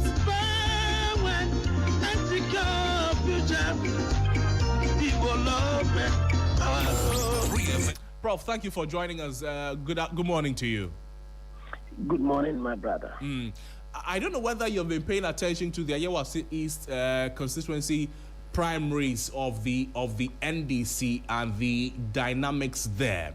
If you have a little here, a little there, but if you walk me through it, we can have a great commentary on it. There are 5 aspirants, 5 candidates. One is now a former chairman, Mohammed Rami. Yakubu Azindo has contested the seat before. He contested with Baba Jamal against the late Member of Parliament, Mohammed Nasir Toure. Mohammed beat the two of them to become the NP in the 2023 primaries. Najib Mohammed Sani is also one of the 5. And then the wife of the late MP, Amina Adam, is also contesting. Now, from the perspective of a political analyst, what possibly are the chances? The two main contenders, we understand that Amina Adam, who is the widow of the late MP, and then Mohammed Baba Jamal. Baba Jamal has been in the constituency. He is a former MP for the Akwetia constituency. But in political terms, how does all of this work? Yes, greetings to your listeners. You would recall that over time, when we have had widows to contest, they've won. The basis, I believe, would be maybe possibly the efforts that were, made by their departed husband, or better still, also the element of sympathy vote also coming in. Among other things, the perceived perception that the individual who is contesting may be able to do something in honor of the memory of the departed, and more so to contribute immensely to the constituency, to allow for the constituents to have some continuum, with the expectation that, the Ghanaian cosmology is quite interesting. We have respect for the departed. We do not say bad things about the departed. So around this time, there is the belief that the departed must be given the proper respect. And I believe that it trickles down to respecting the widow, even though we have also learned in the past that we have, if you like, bad widowhood rights in some communities and all that. There are also other religious and perceived spiritual connotations and all that, but fundamentally, the role that these women have been seen to play is to step up and say that we were supporting our husbands to do what they were doing in the past. And in their absence, our presence marks or signifies a continuum, sort of, especially when we believe also in marriage, either within the realm of Islamic customary or ordinance marriage. The fact that the woman sometimes serves as the abrewa, the proverbial old lady, who the man would consult in the course of his journey to make decisions. So fundamentally, there is even a strong layout, if you look at it from the Akan Asante cosmology, with matriarchal abilities and matriarchal strength. But having said that, I mean, she contests with Baba Jamal. He's an old bulldozer within the ranks. If you recall, he was not an easy meat for the hunting molars and pre-molars of the MPP within that constituency, where he previously belonged to. I dare say that within the scheme of things, what is paramount is that the lady contestant is respected, that the contest of machoism is not, pushed to the forefront. I'm told, if I stand to be corrected, that she had asked for the benefit of technology to allow her, though she's found it necessary to contest in the absence of the husband within this window, to apply technology to allow her to observe a certain religious rite that is that accompanies the passing of the husband. I stand to be corrected, but yet he was compelled to be physically present. And for me, in my contemplation, right, freedom of association comes with its own related religious observance therein. And that if around this time she has opted to contest, it does not mean that such a right should be forfeited or she should be forced, right, compelled to reject or to breach those religious rights which she may want to adhere to. And for me, it also suggests to us that machoism is still at the heart of our body politics, and that sometimes vulnerable groups, it doesn't matter her position, her courage, and her sentiment around this time, you would agree with me that with the passing of a husband, you become vulnerable in many ways, right? And that the thinking around this arrangement should have captured some of these thoughts in my little, if you like, anecdotes. I think the NDC could have done better around this. Yeah. I see. Now, going forward, this is a constituency that has been won all the time since '92 by the NDC. So it means that the primaries is the most important part of the election, not even the main election. It is keenly contested.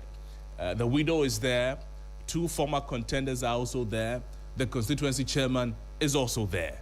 And then there's one, Najib Mohammed Sani, also represented among the 5. How should the contest be, mainly the campaign be, so that it does not degenerate into personal attacks that, these individuals will be difficult, it will be difficult for them to recover from? I think they must respect our culture as a people, as I've talked about in an earlier instance, and also to respect the lady and avoid the tendencies of machoism, which has, if you like, become part of our, the culture of our body politics, especially chauvinism, which we have seen from time to time. And in many ways, if you were a woman contestant, you have to go beyond the normal average threshold that every average human being within the male gender would have sufficed within. So I think that such respect must be shown to the departed soul of our dear brother, and also to the wife. The second layer is the fact that the party must learn, the contestants must learn to debate on issues, what they stand to contribute to Parliament and to the constituents in terms of their role in Parliament. And whether we like it or not, the developmental construct has become part of what MPs do today, even though it is not in the strictest sense codified. But I feel that if they are able to sell their message, if they allow their own persona and charisma with a better posture, they will be marketing themselves and also be marketing their party and not do anything that will be detrimental to the peace and, if you like, the efforts the government, the NDC government, is putting in place to salvage the economy of this country. Within the broader framing of my thought, I'm thinking that this is not a season for them to misconduct themselves. And I do not think that's what they are doing. I think that they are in the best position to show the best of the NDC while they are in power, to allow them to consolidate some gains they have made, within the period under review. I see.